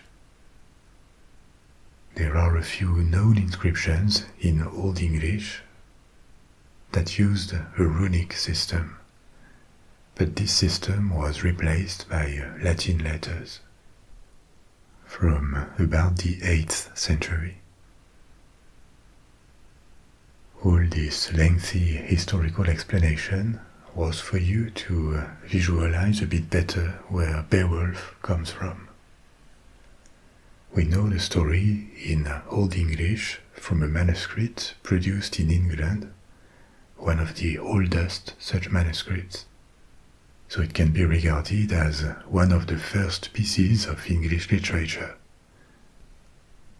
But it is also the product of many generations of Germanic peoples in England, of Germanic myths and stories, of epic poems that told the stories of heroes and expressed the outlook on the world, on the divine, on life and death of ancient Germanic peoples. The same story, or other versions of the same story, could well have circulated in much of Germanic-dominated Western and Northern Europe, which by the end of the Western Roman Empire was almost all of Western Europe. Germanic peoples had migrated to all these regions and created new kingdoms, the Angles, the Saxons, the Jutes in England, the Franks in France, the Visigoths in Spain and in Italy, together with the Ostrogoths. There were the Vandals too, who went all the way south to North Africa via Spain and then back to Europe. All these tribes were different from one another, but they carried with them a common cultural, mythological background, the one that already dominated in what would become Germany and the Nordic countries in Scandinavia. So here is our connection between Beowulf, England, where this story circulated and was written down, and this Scandinavian pre-Christian setting of the story. In the 7th, 8th, 9th, 10th centuries, England and Scandinavia were part of the same extended cultural area. Now, Germanic peoples certainly had various epics like this one. Many of them were probably forgotten forever because they were not put in writing, or maybe they were later and the writings were lost. We don't know whether the story of Beowulf was a well-known major piece of their storytelling tradition, like the Odyssey for the ancient Greeks, for example, or whether it was just a secondary, obscure tale that paled in comparison with other more popular stories that we wouldn't know of. There is a lot of mystery surrounding Beowulf for this reason. It looks a lot like the tip of an iceberg, a mythological iceberg that was transmitted essentially orally and mostly got lost.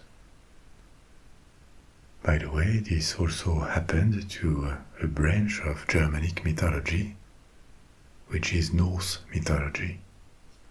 We know most of what we know about it from late medieval writings, the Eddas, that were produced in Iceland, but they probably contained just a fraction of what existed in Norse mythology. And like for Beowulf, when these Eddas were written, the beliefs and traditions they expressed were already disappearing. They were being replaced by new languages, new cultures, and a new faith. I will have more things to tell you about the text itself. But for now, let's go back to the story. We are only halfway through it. After his exploits at the court of King Hrothgar, the slaying of Grendel and his mother, Beowulf had returned to the kingdom of the Geats. Years passed, and as Beowulf had become a respected warrior, he eventually became king of the Geats. More years passed, decades even, and Beowulf became an old man who still remembered vividly his exploits in service of Hrothgar. But the days of adventure now seemed long gone for him. Until one particular day, just 50 years after his battle with Grendel's mother. Inside his kingdom lived a dragon who was asleep peacefully in his lair inside a mountain, where it had amassed a fabulous treasure. But only a fool would have approached the dragon's lair, as the creature was terrifying. It looked like a giant lizard with wings, and it could spit fire. One day, a slave, a careless slave, ventured into the dragon's lair and stole a beautiful cup of gold with jewels. Was it due to a faint noise or just the dragon's intuition? This theft woke up the monster. Seeing that a little piece of his treasure was missing, the dragon entered in a destructive rage. Flying over the land of the Geats, the dragon started to burn their homes and their lands randomly, including Beowulf's home. By chance, the king was not in it when it happened. Peace and tranquility had been broken in the kingdom of the Geats, and so Beowulf decided to fight and kill the monster. He and his thanes, his lords, gathered and climbed to the dragon's lair. where the monster was taking a break from its destructive raids. But the beast was so frightening that as soon as they saw it, all the Thanes but one, a particular brave lord called Wiglaf, all the Thanes escaped in terror. The old king and Wiglaf started fighting the dragon alone. But on top of being enormous, the animal was heavily armored with its scales, and its claws and teeth were more dangerous than any sword could ever be. Beowulf was no longer the vigorous young man he once was, and after a long fight, the dragon managed to wound him severely, fatally even. Beowulf looked at his wound in incredulity, and the dragon already felt the taste of victory. But at this very moment, Wiglaf, the only Thane left, attacked from behind and wounded the dragon between two scales. The monster was furious. He turned back, and Beowulf seized the opportunity. He drew his dagger and plunged it into the dragon's heart. The monster fell and died. Once again, Beowulf had saved the day, but for the last time. The old king was losing blood, his strength was abandoning him, and the will to kill the dragon that had kept him alive for a few more moments was now gone. With Wiglaf by his side, Beowulf closed his eyes and expired near the dragon's corpse. And so ended the life and heroic story of Beowulf on this last exploit. So there's a lot to say, but first you probably recognized this dragon. Lizard-like, spitting fire, winged. It is a main source, maybe the most important one, in the establishment of the canon of the fantasy dragon, of the kind you can find in Tolkien's work. Actually, Tolkien, the author of The Lord of the Rings, knew Beowulf very well. He was an expert in it, and this epic was one of his sources of inspiration. He took elements from it, elements of world building, as we now say, and also something of the structure itself. The way I told you the three fights of Beowulf is not really how the poem is written. It follows the same chronology with these three exploits, Grendel, then Grendel's mother, and finally, 50 years later, the dragon. But before and in between them, there are plenty of digressions that are not really necessary to the story. There is a prelude that starts with the funeral of a Danish king. There are descriptions. After the slaying of Grendel's mother, King Hrothgar starts a long sermon that is more like a moralizing talk than anything story-related. So it is a bit like trying to retell the story of the Trojan War based on just the Iliad.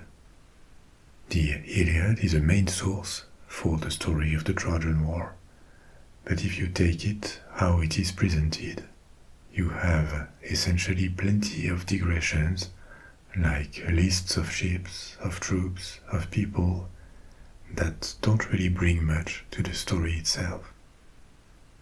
And the Iliad only covers a few days of this long war. So if you want to tell the Trojan War and make it understandable and interesting, you have to eliminate many parts of the Iliad or summarize them very quickly. And you have to expand other parts. But what these digressions do in the Iliad, like in Beowulf, is flesh out the world in which the action happens.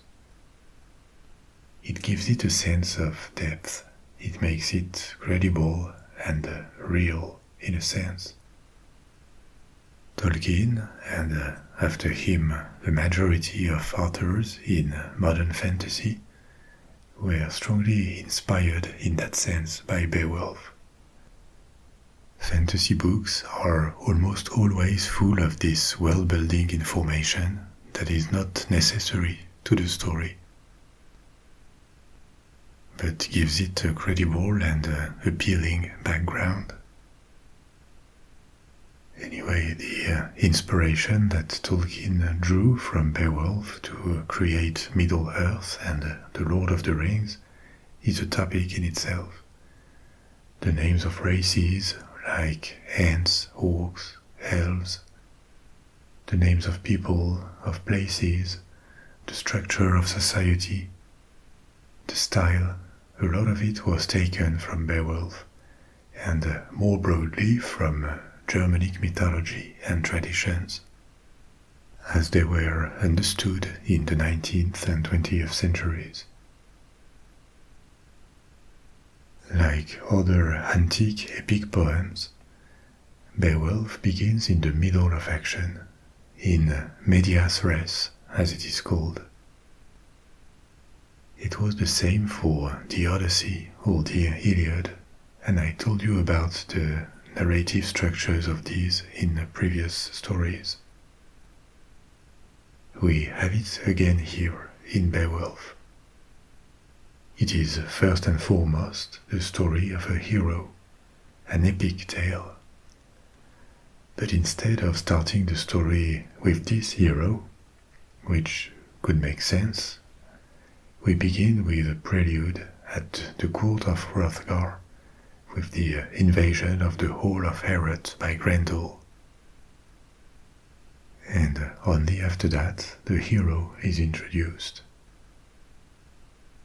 This has actually become a very common formula, an approach to writing in contemporary books and films.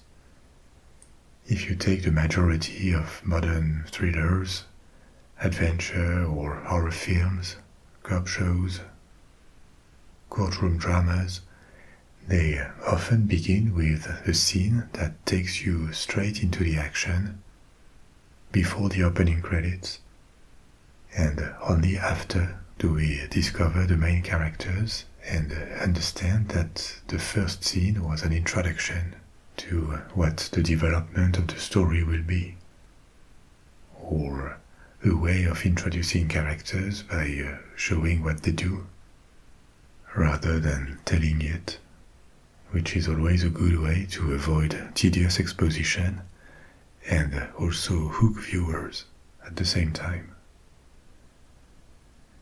Now it is likely that this narrative structure was already present in the oral tradition of Germanic people who created and transmitted the story. But there is always a doubt, because the first version we know was produced later. It is always possible that the persons who wrote the story down took liberties and made changes to the structure. Based on the writing and the style, it is established that two different writers, two different scribes worked on the manuscript. And here we touch on the religious and cultural context of English society between the 7th and 10th centuries. The Christianization of England was completed around 700 AD. Completed means that Christianity dominated, not that every single person followed it.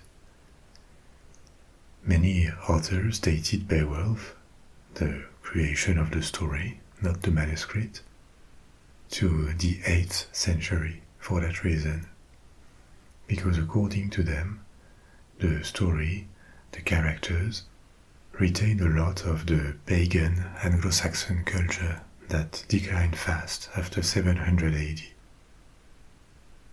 Among the various debates about Beowulf, one is about how pagan and how Christian it is. Is it an old, almost pure Germanic pagan story with a superficial Christian layer, like the connection between Grendel and Cain, or the fact that Beowulf, being a pagan character, despite his bravery, there can be no happy end for him and he dies? Or is it almost the opposite? Is it a story written by and for Christians about their pagan ancestors or relatives? As we saw before, the manuscript is from around the late 10th century to the early 11th century. This is 300 years after the Christianization of England.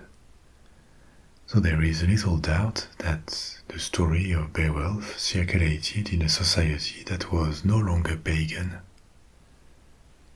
But this doesn't mean the heroic quality of the story and the appeal of a world of wonders were no longer attractive to the Anglo-Saxons. The story of Beowulf, like other epic poems, not only Germanic, the Greek ones too, were first and foremost destined to be performed rather than read. They were told in front of an audience.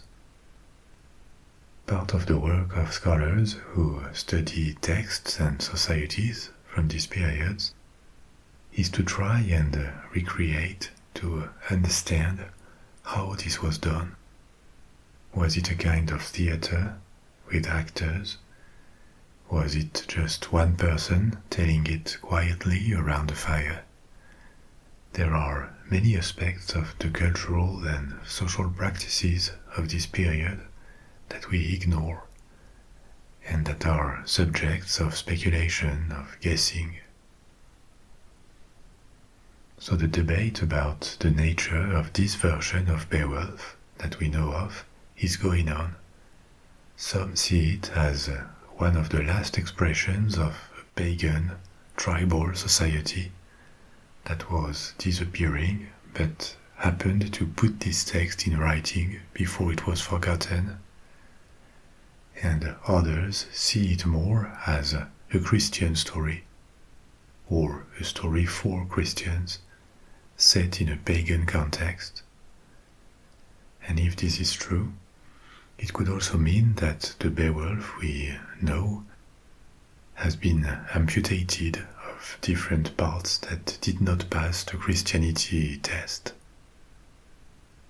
For example, in this story, there are supernatural creatures, like Grendel the Jotun, his mother. She has powers too. There is a dragon. There is also a bit of magic, to a limited extent. For example, the sword that Beowulf uses to kill Grendel's mother. But Beowulf is not heavy on magic and miracles. There is no divine intervention of any kind, and this is surprising for an epic poem. If you think about the Norse sagas or Greek myth, gods are often protagonists. They intervene to help or stop heroes. They fight between them. They create things. And this was also the case in Germanic myth that we know of. In Beowulf, in comparison, this world and the forces at play in the story look quite realistic. It is not heavy at all on artifacts and magic. There are no gods to be seen, except as the object of Beowulf's prayers. Sometimes he prays to an unspecified higher single god, a Father Almighty. This is really not what a real pagan warrior would do. Rather than imagine this as the creation of Germanic poets, it is tempting to see Beowulf as a Christianized version of an older story, which could have been redacted to suit the criteria of its time.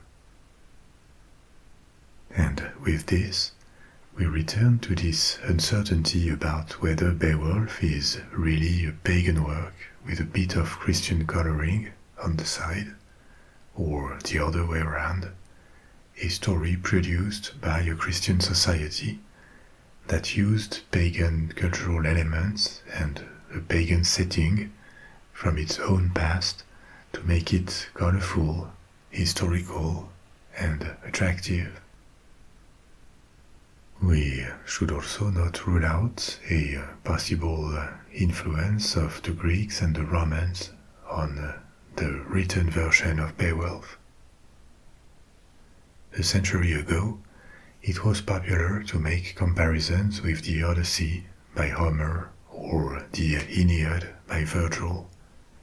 The Aeneid is a long Latin epic poem, strongly influenced by its Greek predecessors, and it tells the story of how Trojan survivors, who narrowly escaped death after the fall of Troy, traveled the Mediterranean Sea and arrived in Italy, where they became the founders of Rome. The Romans never saw this as a historical account. It was a work of fiction to them.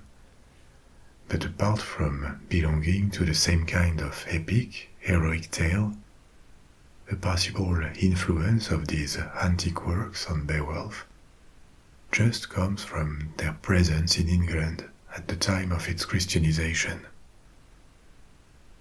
Dominant literary language in medieval England, like in the rest of Christian Europe, was Latin, not Old English or other ancient local European languages.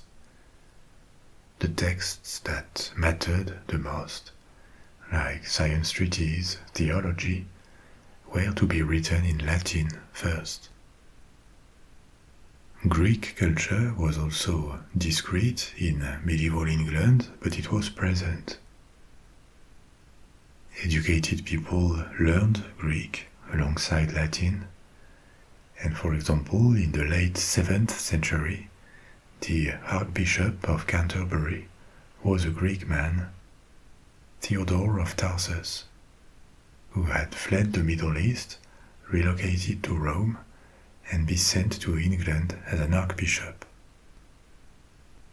In this period, cultural exchange between the Mediterranean world and Western and Northern Europe was not intense at all.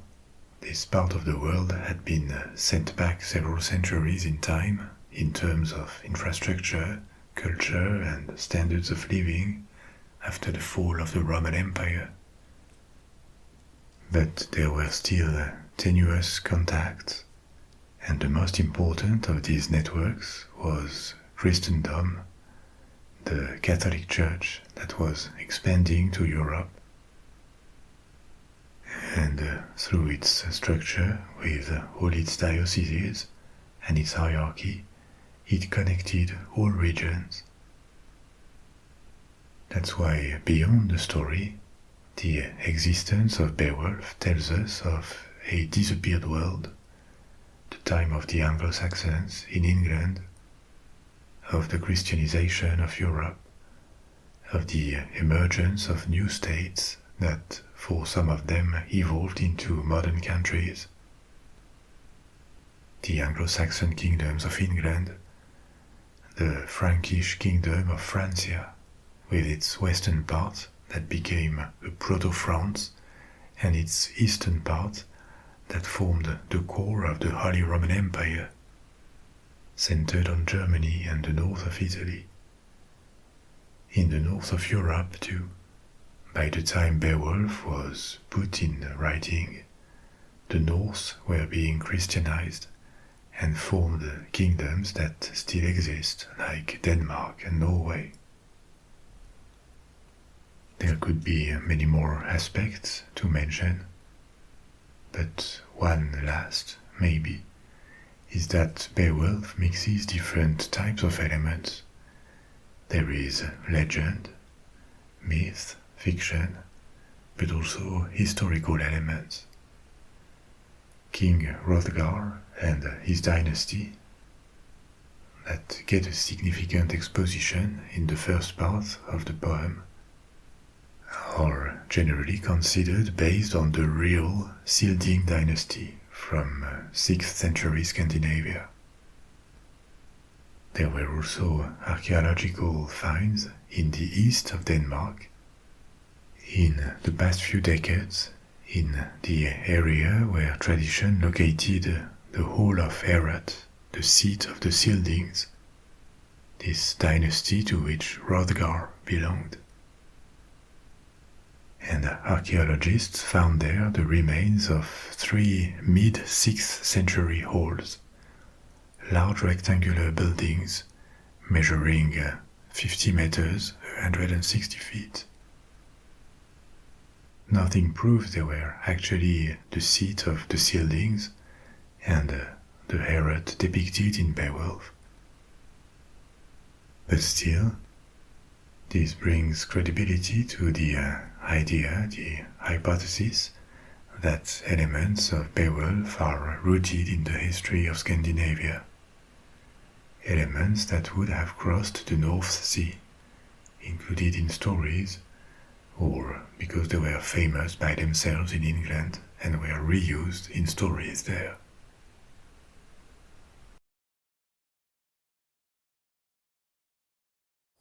Please join me around the campfire, because tonight we are going to explore a world of gods, heroes and monsters. In the forests, the fjords, and on the cold waters of northern seas. The time has come to tell you about Norse mythology. But let's begin immediately with the first story, and there will be many more. We will go back and forth, and I'll tell you about the history of the gods, the cosmology, the myth of creation, many different aspects of Norse mythology. This first story is about the king of gods, Odin, and how he lost an eye.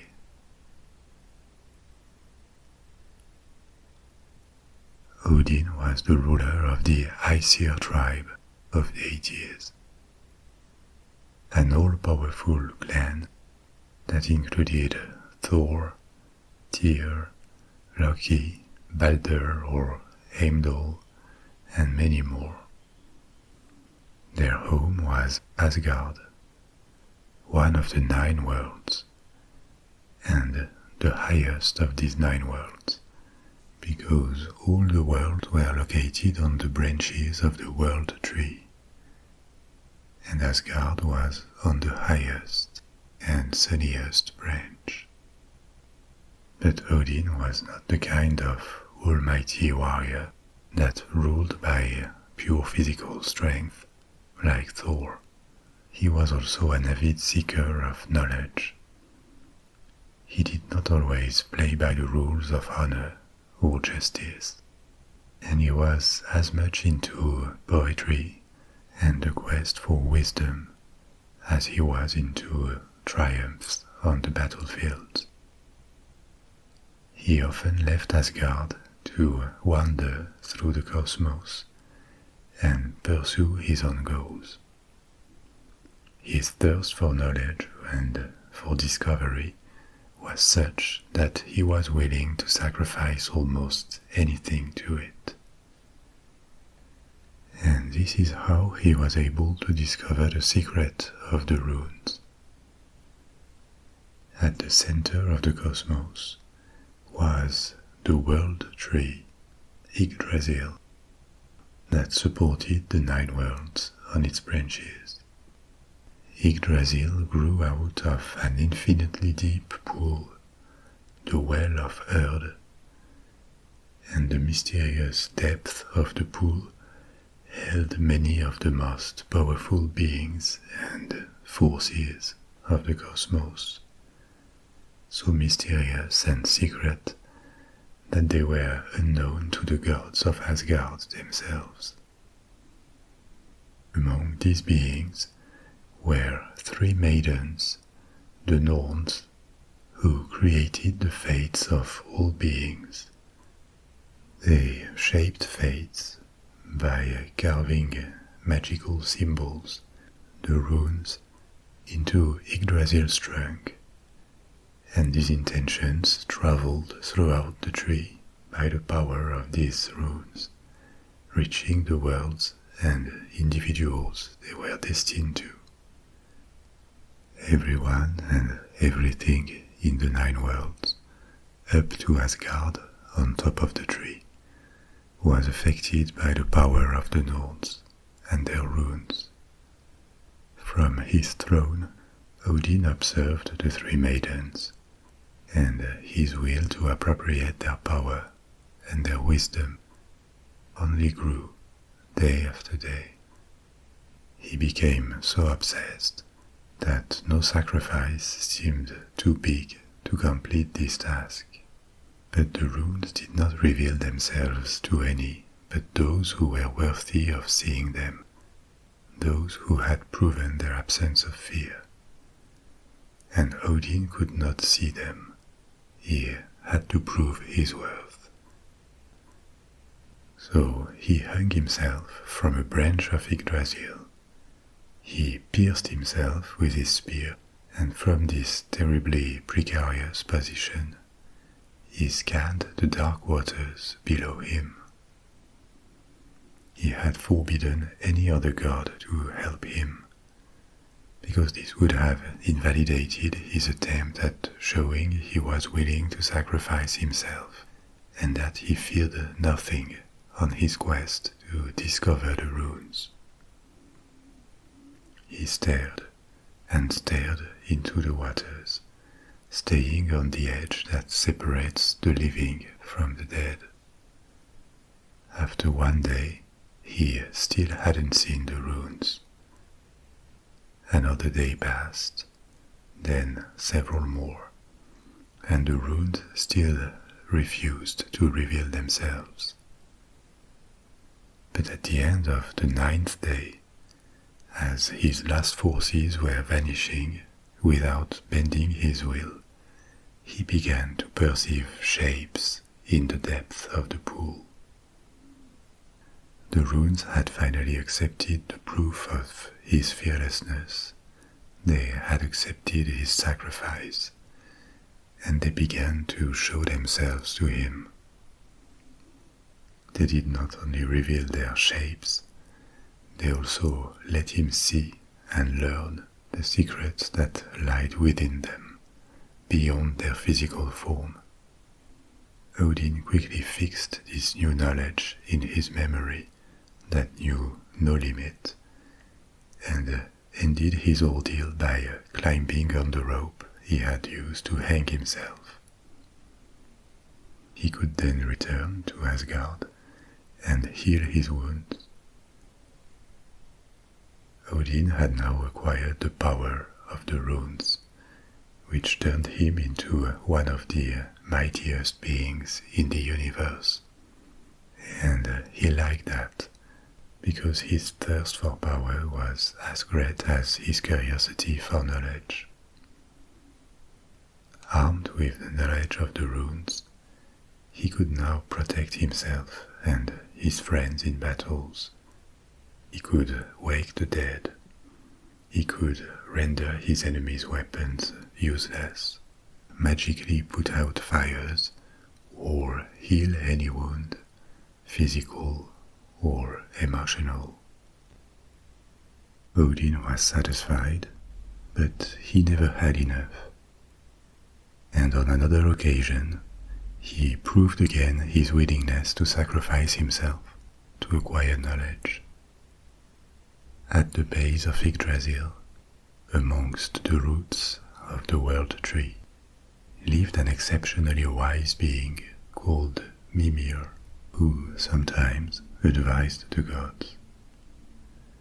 Mimir's knowledge of all things was unmatched, including by Odin himself, and he achieved this extraordinary understanding of everything by drinking water from a well. The water came from the Well of Erd, the same pool from which Yggdrasil grew, and where Odin had seen the runes for the first time. So this water was not ordinary. It contained all cosmic knowledge, and this knowledge could be absorbed by those who drank it. Odin climbed down the tree, all the way down from Asgard to the roots, with the intention of asking Mimir for a drink from this miraculous water. But Mimir knew the value of even a few droplets of this sacred water, and he refused unless Odin accepted to sacrifice one of his eyes in return. It was one thing to risk his life to discover the runes, but the certainty of losing one eye against the mere promise of extended knowledge was yet another commitment. But Odin cared more about acquiring knowledge than his physical integrity, and he opted to accept the sacrifice. He took one of his eyes out and dropped it into the well. Mimir kept his promise. He dipped a horn into the well and offered Odin a drink of his water. From this moment on, Odin became the one-eyed god. He didn't lose his eye on a battlefield or a heroic fight against a monster, like some people would think for a god of war. He sacrificed it to acquire something much more precious than honor or respect in his view, wisdom and knowledge. As you know, mythological tales are always open to interpretation. And there can be many because they often exist in several different versions with alterations. Apart from the simple pleasure of storytelling or their religious significance, myths always serve as a reference in the cultures where they appear. They can be cautionary tales, explanations about the origins of the world, or why it is as it is. They also have a political dimension. But one problem with Norse mythology is that there is not an abundance of documents, of texts to refer to, contrary to other ancient cultures like China, India, ancient Egypt, or Greece. In contrast, Norse mythology is known mainly through medieval texts. The most important ones are called the Eddas. We will return to them later. And apart from texts, there are remains of oral traditions and archaeology. And all the important texts are from the last generations, when Scandinavia and Iceland were in the process of being converted to Christianity, and the old religion, the old cosmology, and all the beliefs that came with it were in the process of disappearing. The texts are from these last generations or even after the massive conversion to Christianity. But before we take a look at these sources and their historical significance and the people who developed this myth, a branch of Germanic peoples, the Vikings, I'm going to tell you about these 9 worlds that were said to be supported by Yggdrasil, the world tree. There's a lot to tell, a lot of things to discuss.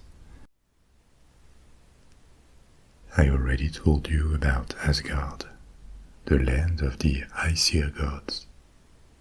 There were other gods too, the Vanir, and they once were at war with the Aesir. This will be another story for later. These 9 worlds were not easy to travel to by any means. They were generally invisible, and only secret doors led to them. Only the world of humanity, Midgard, was visible, but the 8 other worlds could at times connect with the visible world. For example, Jotunheim, the world of the giants, could overlap with the wilderness in our world, or Hell, the underworld, could connect with graves, or Asgard with the sky. The number 9 came back a lot in Norse mythology, as well as other Germanic people's myths which were closely apparented. It is unknown exactly why. It could be that the lunar calendar had 27 days, a multiple of 9, but there is no final explanation to their fascination for this number. The positions of the worlds shown at different levels around the trunk of the world tree are also speculative. These are modern depictions, because nothing in the sources show these 9 worlds physically placed around a giant tree on branches. It could have been a metaphor or a symbol, because it doesn't really fit with the existence of overlaps between them. When accounts locate Asgard in the sky, this is probably more spiritual or symbolic than physical. Asgard is first and foremost the land, the enclosure of the Aesir gods, the most famous and probably the most important deities for the Vikings in their daily lives. They were the ones praised as models and worshipped for all sorts of favors. Asgard was almost always presented as a model of order and civilization. Ancient Germanic peoples had the concepts of Innangard and Utangard. What was Innangard, literally inside the fence, was orderly and law-abiding, stable. What was Utangard, outside or beyond the fence, was wild and chaotic. These concepts applied not only to geography or to these mythical worlds, it also applied to the psyche, to thoughts, to actions. They could be either Innangard and well thought out, rational and justified, or Utangard, disorderly and anarchic. Asgard was the representation of the Innangard, a model of orderly perfection. Another world, Jotunheim, the homeland of the giants, was the exact opposite, a model of Utangard with its chaos and unpredictability. And between the two, somewhere in the middle with elements of both law and civilization, but also chaos and wilderness, stood our world, Midgard, the middle enclosure or middle land. Before we talk about Midgard, here is a story about how Asgard was fortified. There was a time when the palace of the Aesir gods in Asgard was defenseless, and this was a concern for Odin. One day, a certain smith arrived at Asgard and offered to build the gods a high wall that would protect them against even formidable enemies. The smith said that he could complete the task rapidly, in only 3 seasons. But he also understood that the gods had no alternative if they wanted their wall. So he asked for an exorbitant price. He would build the wall against the hand of the delightful goddess Freya, the goddess of love and beauty, plus the sun and the moon. It was certainly in Odin's power to grant the 3, but was it worth it? The gods took counsel. From the start, Freya was against these terms, as her fate was at stake. But the other gods really wanted their wall, and thought that there would always be time to rediscuss the terms later. One of them, Loki, came up with a plan. He suggested the builder should be granted what he wished, but only if he could complete his work in a single winter instead of 3 seasons, with no help from anyone but his horse. The gods didn't really want to grant him the sun or the moon, and even less Freya's hand, but they found the plan perfect, because there was no way the smith could build a wall so fast. So he would fail to deliver it so quickly, and they wouldn't have to pay him anything. To their satisfaction, the builder agreed to the new terms, on the condition that all the gods swore oath to keep their promise. And so it was done. The builder began working on the wall. At first, the gods marveled at how fast the wall was rising, and how thick it was. The horse hauled enormous boulders over huge distances, night and day, and the builder piled them up so precisely and strongly that this wall would certainly be able to discourage any enemy. But as the winter progressed, their marvel turned to concern, and then alarm. The wall was closer to be complete every day, and at this pace, the builder would be able to claim his prize. When the end of the winter was only 3 days ahead, only the stones around the gate had yet to be put in place. The builder would most probably succeed.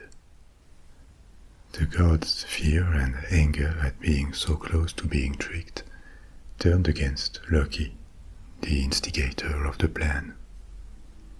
They threatened him, said he would be responsible for the loss of the sun and the moon, which would plunge the 9 worlds into darkness, and for the horrible fate of the delightful Freya, who would have to marry the builder and agree to his disgusting demands. Loki pleaded with the gods to spare his life and promised to find a solution. Loki was never short of ideas and tricks, so he came up with another plan. The following night, he took the appearance of a mare, and when the horse went for more stones, as usual, he showed himself as the mare. The horse was aroused by this welcome distraction, and instantly forgot to collect the stones. Instead, it ran after Loki in disguise. Loki as the mare ran all night, and all night the builder's horse tried to catch him. When morning came, the horse was still missing, and the builder understood that without stones he would now be unable to finish the wall in time. The gods were delighted to see how Loki had reversed the situation, but it didn't make them gracious.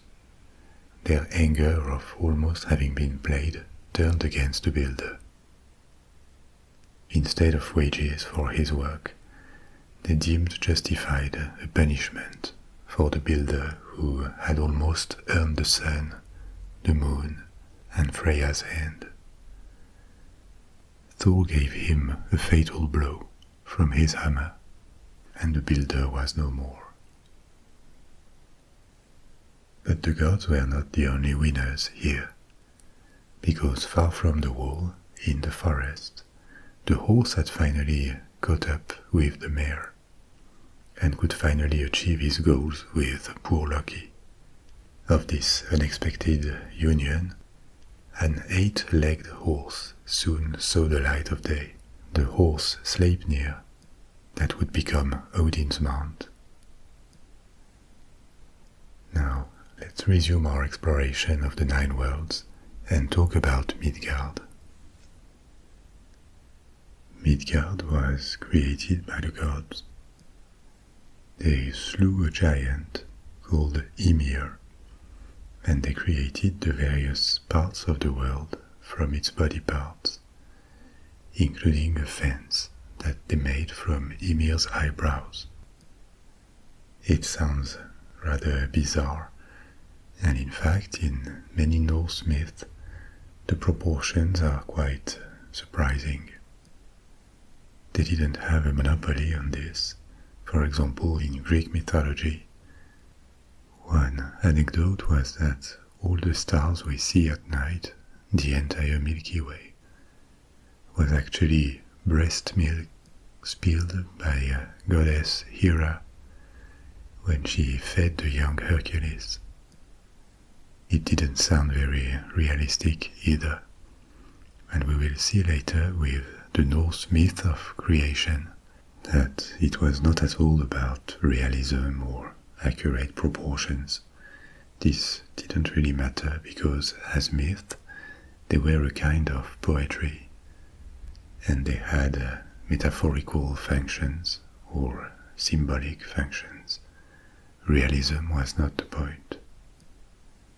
Also, the vision that the Vikings had of their world and their society was quite far from the Western European perception of them in the Middle Ages. They were seen as uncivilized warriors and looters. The ancestors of the Vikings had stayed at a distance from the Roman Empire. There was a mutual awareness, but Scandinavia was way too far for the Romans to think about conquest, and they already had a hard time containing the Germans. Also, the Vikings were never a single kingdom. They were a collection of tribes, clans, and smaller kingdoms, forming an ethnic and cultural area in what is now Denmark, Norway, Sweden, Iceland. When they really made an entrance on the European scene in the 8th century, it was indeed to make raids and attack without warning any town or monastery or ship they could loot. So in Western European chronicles and later historiography, they were depicted as barbarians, violent and uncivilized. All the more that they were pagans, and the regions they attacked had been Christianized. But the Vikings were not just warriors, they were also traders, explorers. They went on to explore well beyond Western Europe. The ones from Sweden looked towards Russia, and they went all the way south to the Byzantine Empire. They crossed the Atlantic. They reached North Africa in raids. They obviously practiced agriculture, and their society had all the characteristics of civilization. It had an order, sedentary settlements, an elaborate society with rules, traditions, laws. They were not inherently chaotic, far from that. And the myth of Midgard, as this intermediate world populated by humans, reflects this perception of humanity and their society. Midgard was located between the opposite poles of order and chaos, but protected by the gods and invited to get more civilized, more orderly. This shows their conscience or their understanding that the model to tend to for human societies was one of order and stability like Asgard, not the wilderness and chaos epitomized by Jotunheim, even though these aspects were also part of our imperfect world. So Jotunheim was a third world under or around Midgard. This was not explicit, and it was described as an inhospitable expanse covered in dark forests and mountain peaks, gripped in a never-ending winter that only wild beasts populated. But Jotunheim was also the dwelling of the giants. Giant is a translation of the term Jotun, and one that can be misleading, because giant in English evokes a being of enormous size. This was not what a Jotun was. The Old Norse word Jotun comes from Proto-Germanic, and it means devourer. So to the ancient Norse, there was no notion of a huge size in the term Jotun, but like the Titans of Greek mythology, the giants of Norse mythology were powerful creatures, enemies of the gods. You remember I told you about these concepts of Inangard, what is orderly and law-abiding, and Utangard, what is chaotic and wild. The giants are the personification of the Utangard. The Aesir gods from Asgard were the protectors of civilization, and despite their personalities and personal flaws, which were real, they tried to elevate humans, make their societies more prosperous, more orderly, more cultured. The Devourers did the opposite. They were constantly trying to drag humans back to primordial chaos. They were forces of destruction or of decay. The opposition between Aesir gods and giants, or Jotner, Jotun in the plural, is not really good versus evil. It is rather order versus chaos, or civilized versus wild. This is a big difference between ancient pantheons and later monotheist religions or traditions. In monotheist religions, the single God is almighty, knows everything, created the world and its inhabitants, and is literally perfection. God is perfectly good.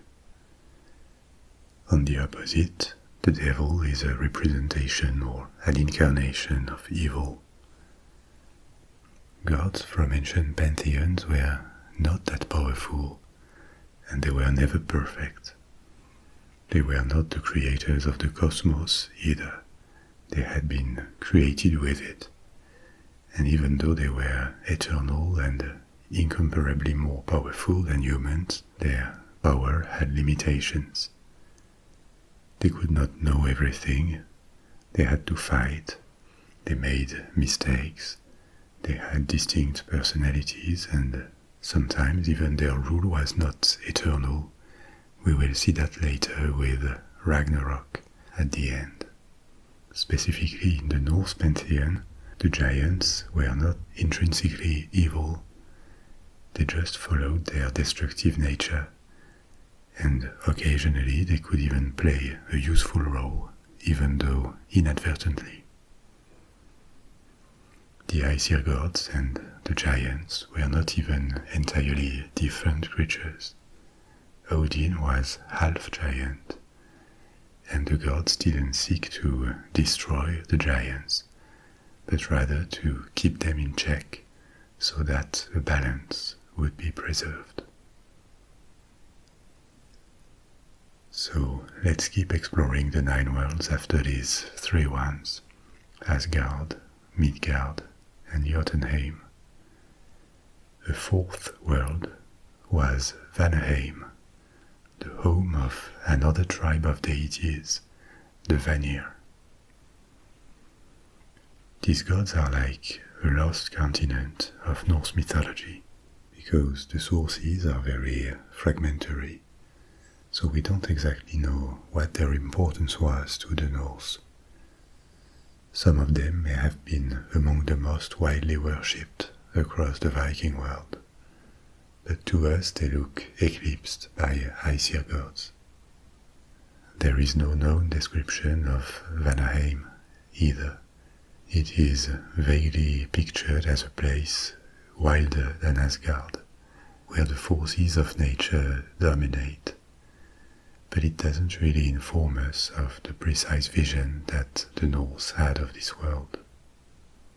Among famous Vanir gods are 3 figures that are better known because they joined the Aesir in Asgard after a war between the 2 tribes. There was Njord, a god associated with wealth and seafaring, that seems to have been very well known and venerated by the Vikings. There was also his daughter, Freya. We talked about her in a previous story, and his son, Freyr. The 2 also became honorary members of the Aesir tribe. Freya was famous for her fondness of love, beauty, and fine material possessions. If we were to make comparisons with other pantheons, she would be the figure closer to Venus for the Romans and Aphrodite for the Greeks. It is widely believed that Freya and another goddess, Frigg, Odin's wife, were actually the same figure for most of Norse history. In later sources from the Middle Ages, they are distinguished with 2 different goddesses, but they share so many similarities that it could just be a misunderstanding by the authors who put Norse mythology in writing after the Christianization of Scandinavia, because their storylines and personalities seem similar enough to consider them the same deity. The 3rd Vanir to join the Aesir was Freya's brother, Freyr. Yet another divinity that was widely venerated and well liked, because he was associated with peace, good health, and fertility, both agricultural for harvests and sexual. His blessing was called on weddings and in the celebration of harvests. But why did Njord and his 2 children end up in Asgard and became honorary Aesir gods? Because they were taken as hostages after a war. And this is another story I have to tell you. The war between the Aesir and the Vanir. When our story began, Freya was still living with her tribe, the Vanir, and she was the most powerful practitioner of magic in the entire 9 worlds. She practiced Seder, a form of magic that gave her the power to discern the course of fate, and also to work on the structure of fate to bring about change.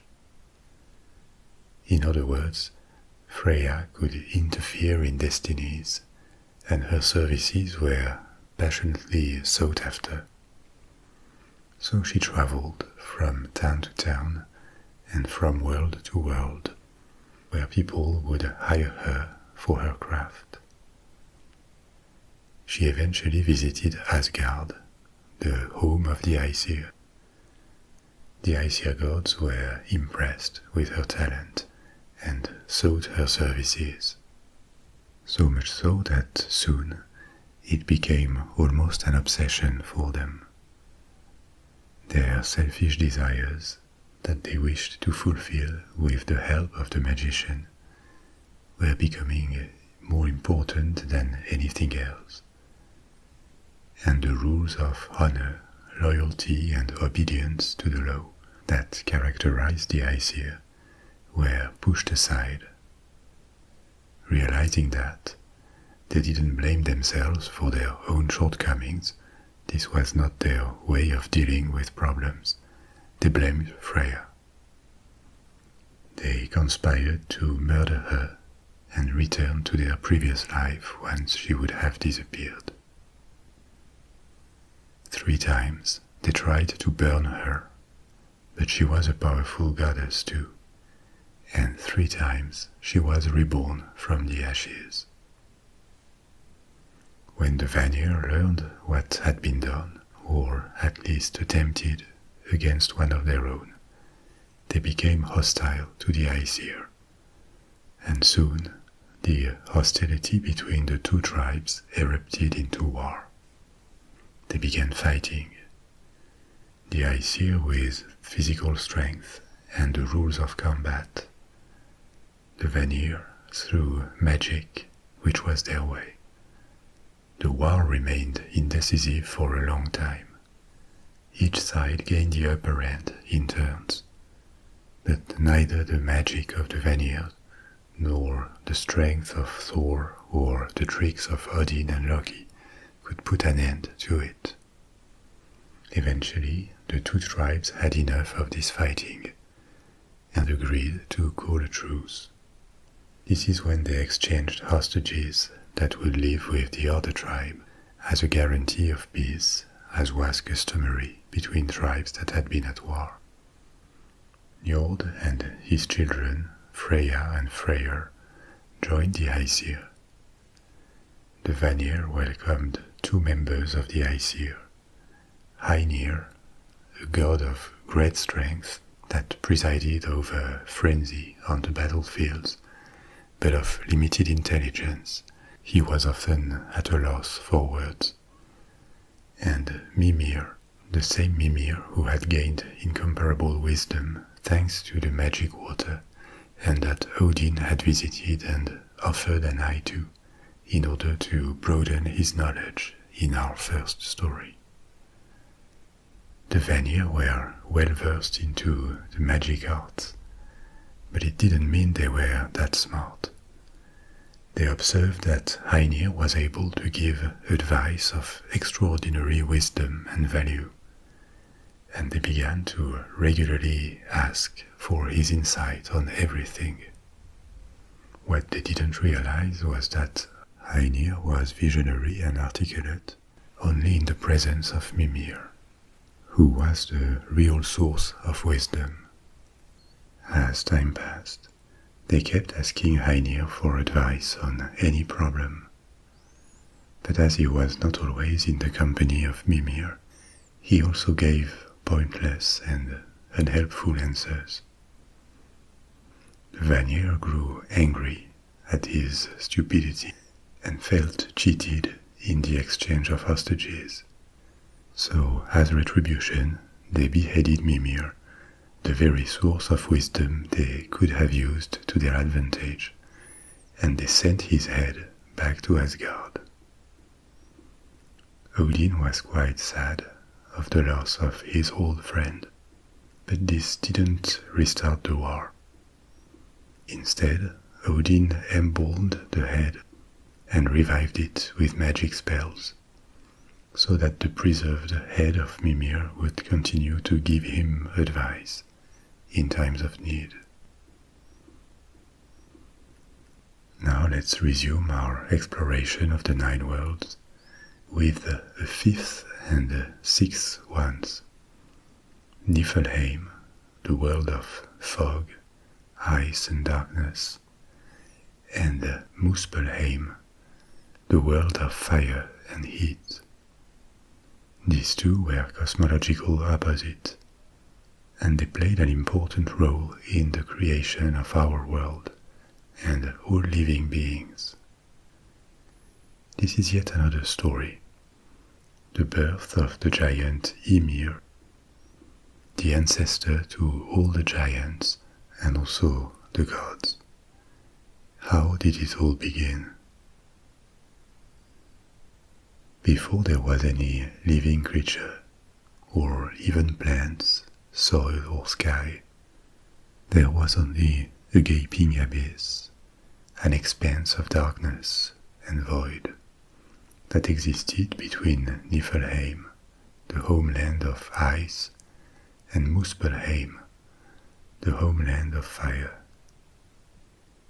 This lasted eons, that no one existed to record. But it happened that frost from Niflheim and flames from Muspelheim crept towards each other and met in the middle of the abyss. The meeting of these elemental principles set the creation of the world in motion. The fire melted the ice, and the drops formed themselves into Ymir, the first giant. Ymir was a gigantic creature, and was hermaphrodite. It could reproduce without anyone else. When he slept in the void of the abyss that now had its first resident, other giants appeared, all born from Ymir's body.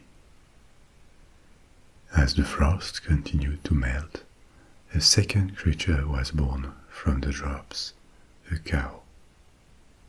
She nourished Ymir with her milk, and nourished herself by licking the ice that contained salt. Her licks slowly uncovered another creature that was prisoner of the ice, Buri, Odin's grandfather, and the first of the Aesir gods.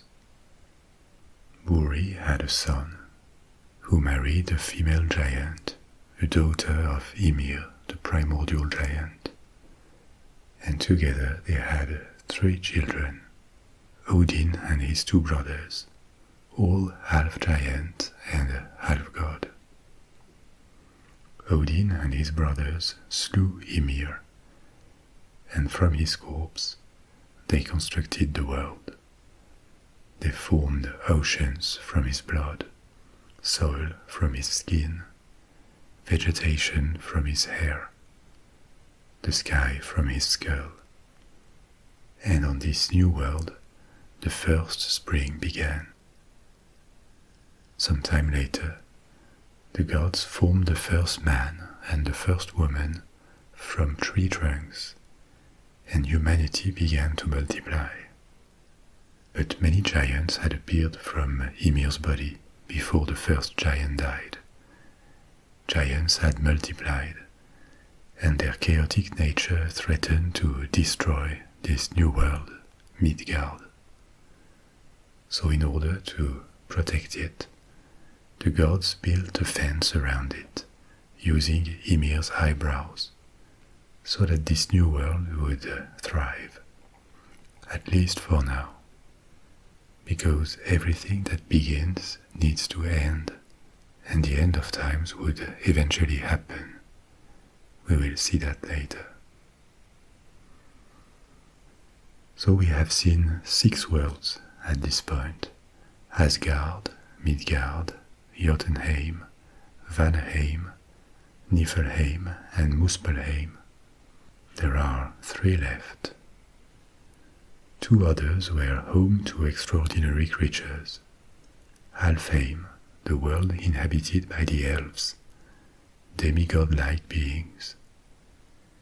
The elves were luminous and described as more beautiful than the sun. There are no known descriptions of their homeland, but it can be imagined as full of light and beauty. Alfheim contrasted with Nidavellir, or Svartalfheim, the subterranean world of the dwarves, as much as the elves lived above ground, in luminous places. The dwarves were master smiths and master craftsmen, dwelling beneath the ground, in a labyrinth of mines and forges. And finally, the ninth world, the underworld, was Hel or Helheim, the realm of the fierce goddess Hel that reigned on it. Hel was thought to be located underground, like graves, but the name and the location should not make us conclude that it was a place of torment, like the Christian concept of hell. The similarity in names is not a coincidence.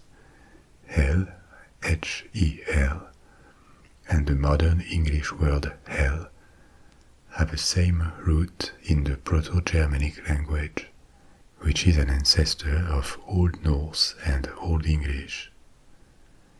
The original meaning is believed to have meant hidden or concealed, and it was used to qualify the underworld.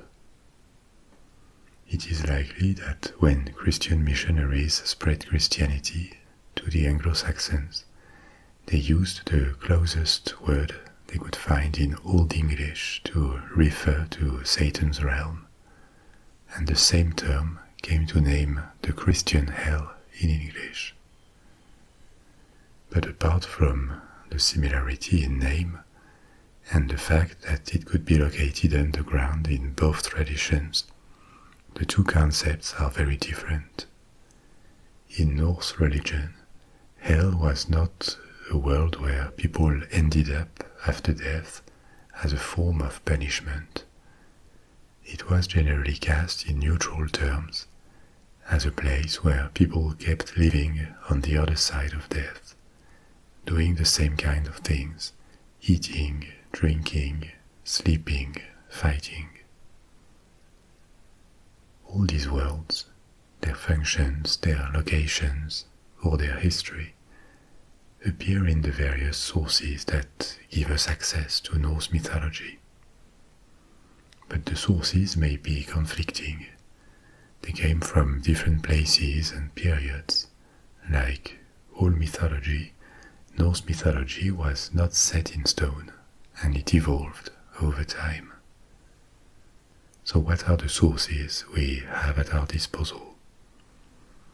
There are several, and the most complete and central to our modern knowledge are texts from Iceland called the Eddas. First, there is a collection of poems known as the Poetic Edda that is incomparably precious because they expose the Old Norse cosmology and mythology in a systematic way. The authors are unknown and the period uncertain, but they were composed sometime between the 10th and 13th centuries, at the time when Scandinavia and Iceland were being Christianized, but Old Norse beliefs still circulated and resisted the religious shift. There is also a treatise called the Prose Edda from the 13th century by an Icelandic scholar, Snorri Sturluson. It is also a rich source of information, but it is post-Christian, and experts believe that many interpretations and tales from the Prose Edda bear the trace of the new world that had begun. Also from Iceland in the Middle Ages are several historical texts called the sagas. They may contain real elements, but they are not historical in the modern sense. They mix real events with legends and mythological references, so they also are a source. On top of these documents, there are also medieval compilations of mythological stories from Denmark, from Germany, like the Nibelung, and sometimes Old Anglo-Saxon literature helps corroborate other sources. For example, Beowulf, the epic poem, is a valuable source here. Apart from writings, archaeology is an important non-literary source. Of course, archaeological finds do not tell the stories by themselves, but they corroborate texts with the iconography or the ancient naming of places. I already told you about several gods of the Norse pantheon: Odin, his wife Freya or Frigg, her brother Freyr. So now let's look at some other prominent Norse gods. Only a few ones, because there are actually dozens of characters and many tales I could tell you about in another story, or two or three, because I had to leave aside a lot of possible stories for tonight. So obviously you know about another famous Norse god called Thor. Thor was the archetype of the warrior god, the ideal toward which human warriors should aspire, courageous, with a strong sense of duty and very powerful, even more with his magic belt of strength and his hammer. In many episodes, he fights the Jotnar, the giants, defends Asgard, and protects humanity.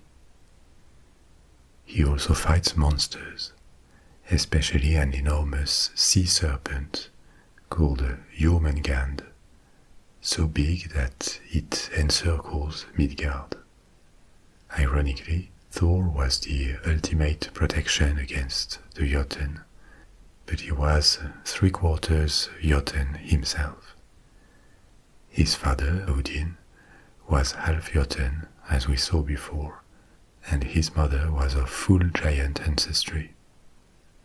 Another prominent god is Loki, and Loki was a very ambivalent figure. His father was a giant, not a god, and he was more than anything known for his tricks and a lack of concern for the well-being of other gods. He was unreliable and often painted as a villain, with no consideration for social expectations or his reputation. He was also a coward, focused on self-preservation, and even when he was useful, because several times he saved the day, as we have seen in the story about the wall of Asgard, it was always because he was forced to. Even what we could call the laws of nature didn't apply to him. He fathered monsters, such as the giant serpent Jormungand, the enemy of Thor, and turned into a mother when he shapeshifted into a mare. At the end of times, Ragnarok, that I kept for the end of the story, he turned against the gods and sided with the giants. So, in a sense, he is a god because he resides in Asgard and interacts with them. He has formidable powers, but he also embodied the opposite to traditional Norse values, like honor, honesty, and courage, and no traces of any kind of worship of Loki has ever been found in historical records. People who lived on the margin of society acted as tricksters or saw themselves as smarter than average would have claimed the patronage of Odin, not Loki, because it was not desirable at all. There were more figures: Balder, a handsome and cheerful god who was loved by all creatures, a kind of northern Apollo.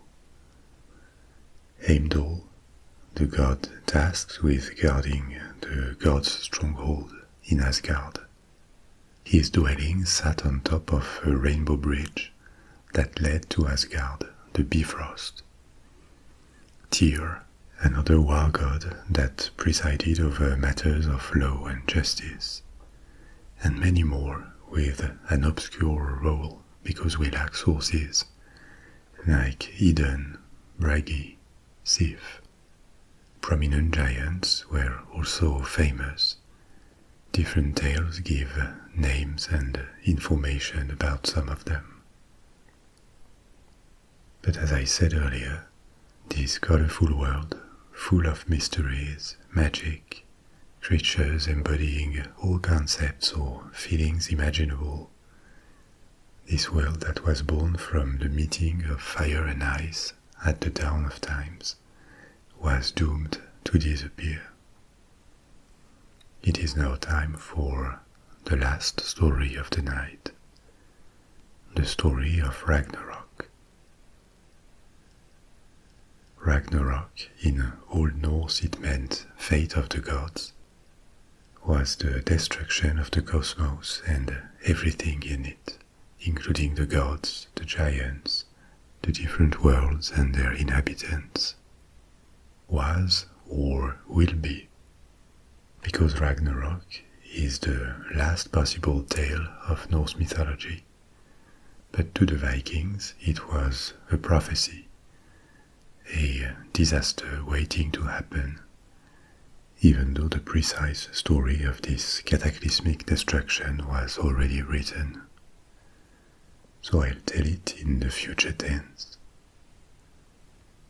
You remember the Norns we discovered at the beginning, the three maidens who decided the fates of gods and humans. One day, they will decree that a great winter shall come. The light and warmth of the sun will fade, plunging the world into darkness and a cold like no living creature has ever experienced. Around the world, biting winds and snowstorms will add to the devastation. This terrible winter shall last for the equivalent of 3 winters, without respite, and during this very long month, plants will die, harvests will be lost, and animals in the forests and the seas will die in large numbers, making food harder and harder to find. Mankind will be so desperate that all laws and codes of conduct will collapse, leaving only a cruel and hopeless struggle for survival. It will be an age of wars, when tribes will explode, brothers will slay their brothers, and fathers will slay their sons. In the skies, the sun and the moon will fully disappear, and so will the stars, leaving only a black void above the heads of the survivors. Monsters will get free or awaken, such as a monstrous wolf called Fenrir, or Jormungand, the giant serpent. Waters from the oceans will be spilled over the land by the convulsions of the serpent, and floating on these floods, a sinister ship will travel with an army of giants, led by no other than Loki, the traitor god. The dome of the sky, made millennia ago from the skull of the primordial giant Ymir, will be split, and from the crack, fire giants from Muspelheim will emerge. These fire giants will attack Asgard, marching across the Bifrost, the rainbow that connects Asgard to Midgard, and the Bifrost will collapse behind them. Heimdall, the guardian, will blow his horn to announce the arrival of the moment all gods have feared for their entire existence, the gods will know in advance that everything is lost and that this battle shall be their last. But when everything is lost, honor can still be saved, so they will decide to go to battle against the giants and the monsters. Odin will be joined by the champions of men, an army of heroes chosen by him over the centuries for their bravery and strength. And together they will confront the giant wolf, Fenrir. They will collectively fight more valiantly than any god or any man ever fought, but they will lose and be swallowed by Fenrir. The only survivor, one of Odin's sons, burning with rage, will be able to avenge his father and kill the wolf. Other duels will also end in the death of both sides. The god Tyr will slay another monstrous wolf, but be killed by it. Heimdall will face Loki, and both will fall. So will Freyr and the chief of the fire giants, and Thor and the serpent Jormungand, leaving no survivors on the battlefield. Then, when the last god and the last Jotun will have expired, the remains of the world will sink into the sea. The waters will cover everything, and the waters themselves will dissipate, leaving only a void. Creation and all that had occurred since will be completely undone, as if nothing had happened. Was it all just a dream, after all? Maybe, according to some, another world will arise. Maybe the waters will not disappear but recede, and another world will be repopulated by a few survivors. Or, one day, if the void replaces everything, maybe the frost from Niflheim and the flames from Muspelheim will meet, and everything shall start again.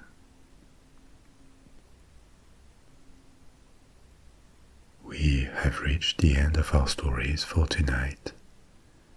I will now leave you around the campfire and in the company of the sounds from the forest. Everything is perfectly peaceful, and they will lull you to sleep. Or if you don't feel sleepy, you can pick another story from my library. Thank you for joining me, and I'll be back soon for another story. Sweet dreams.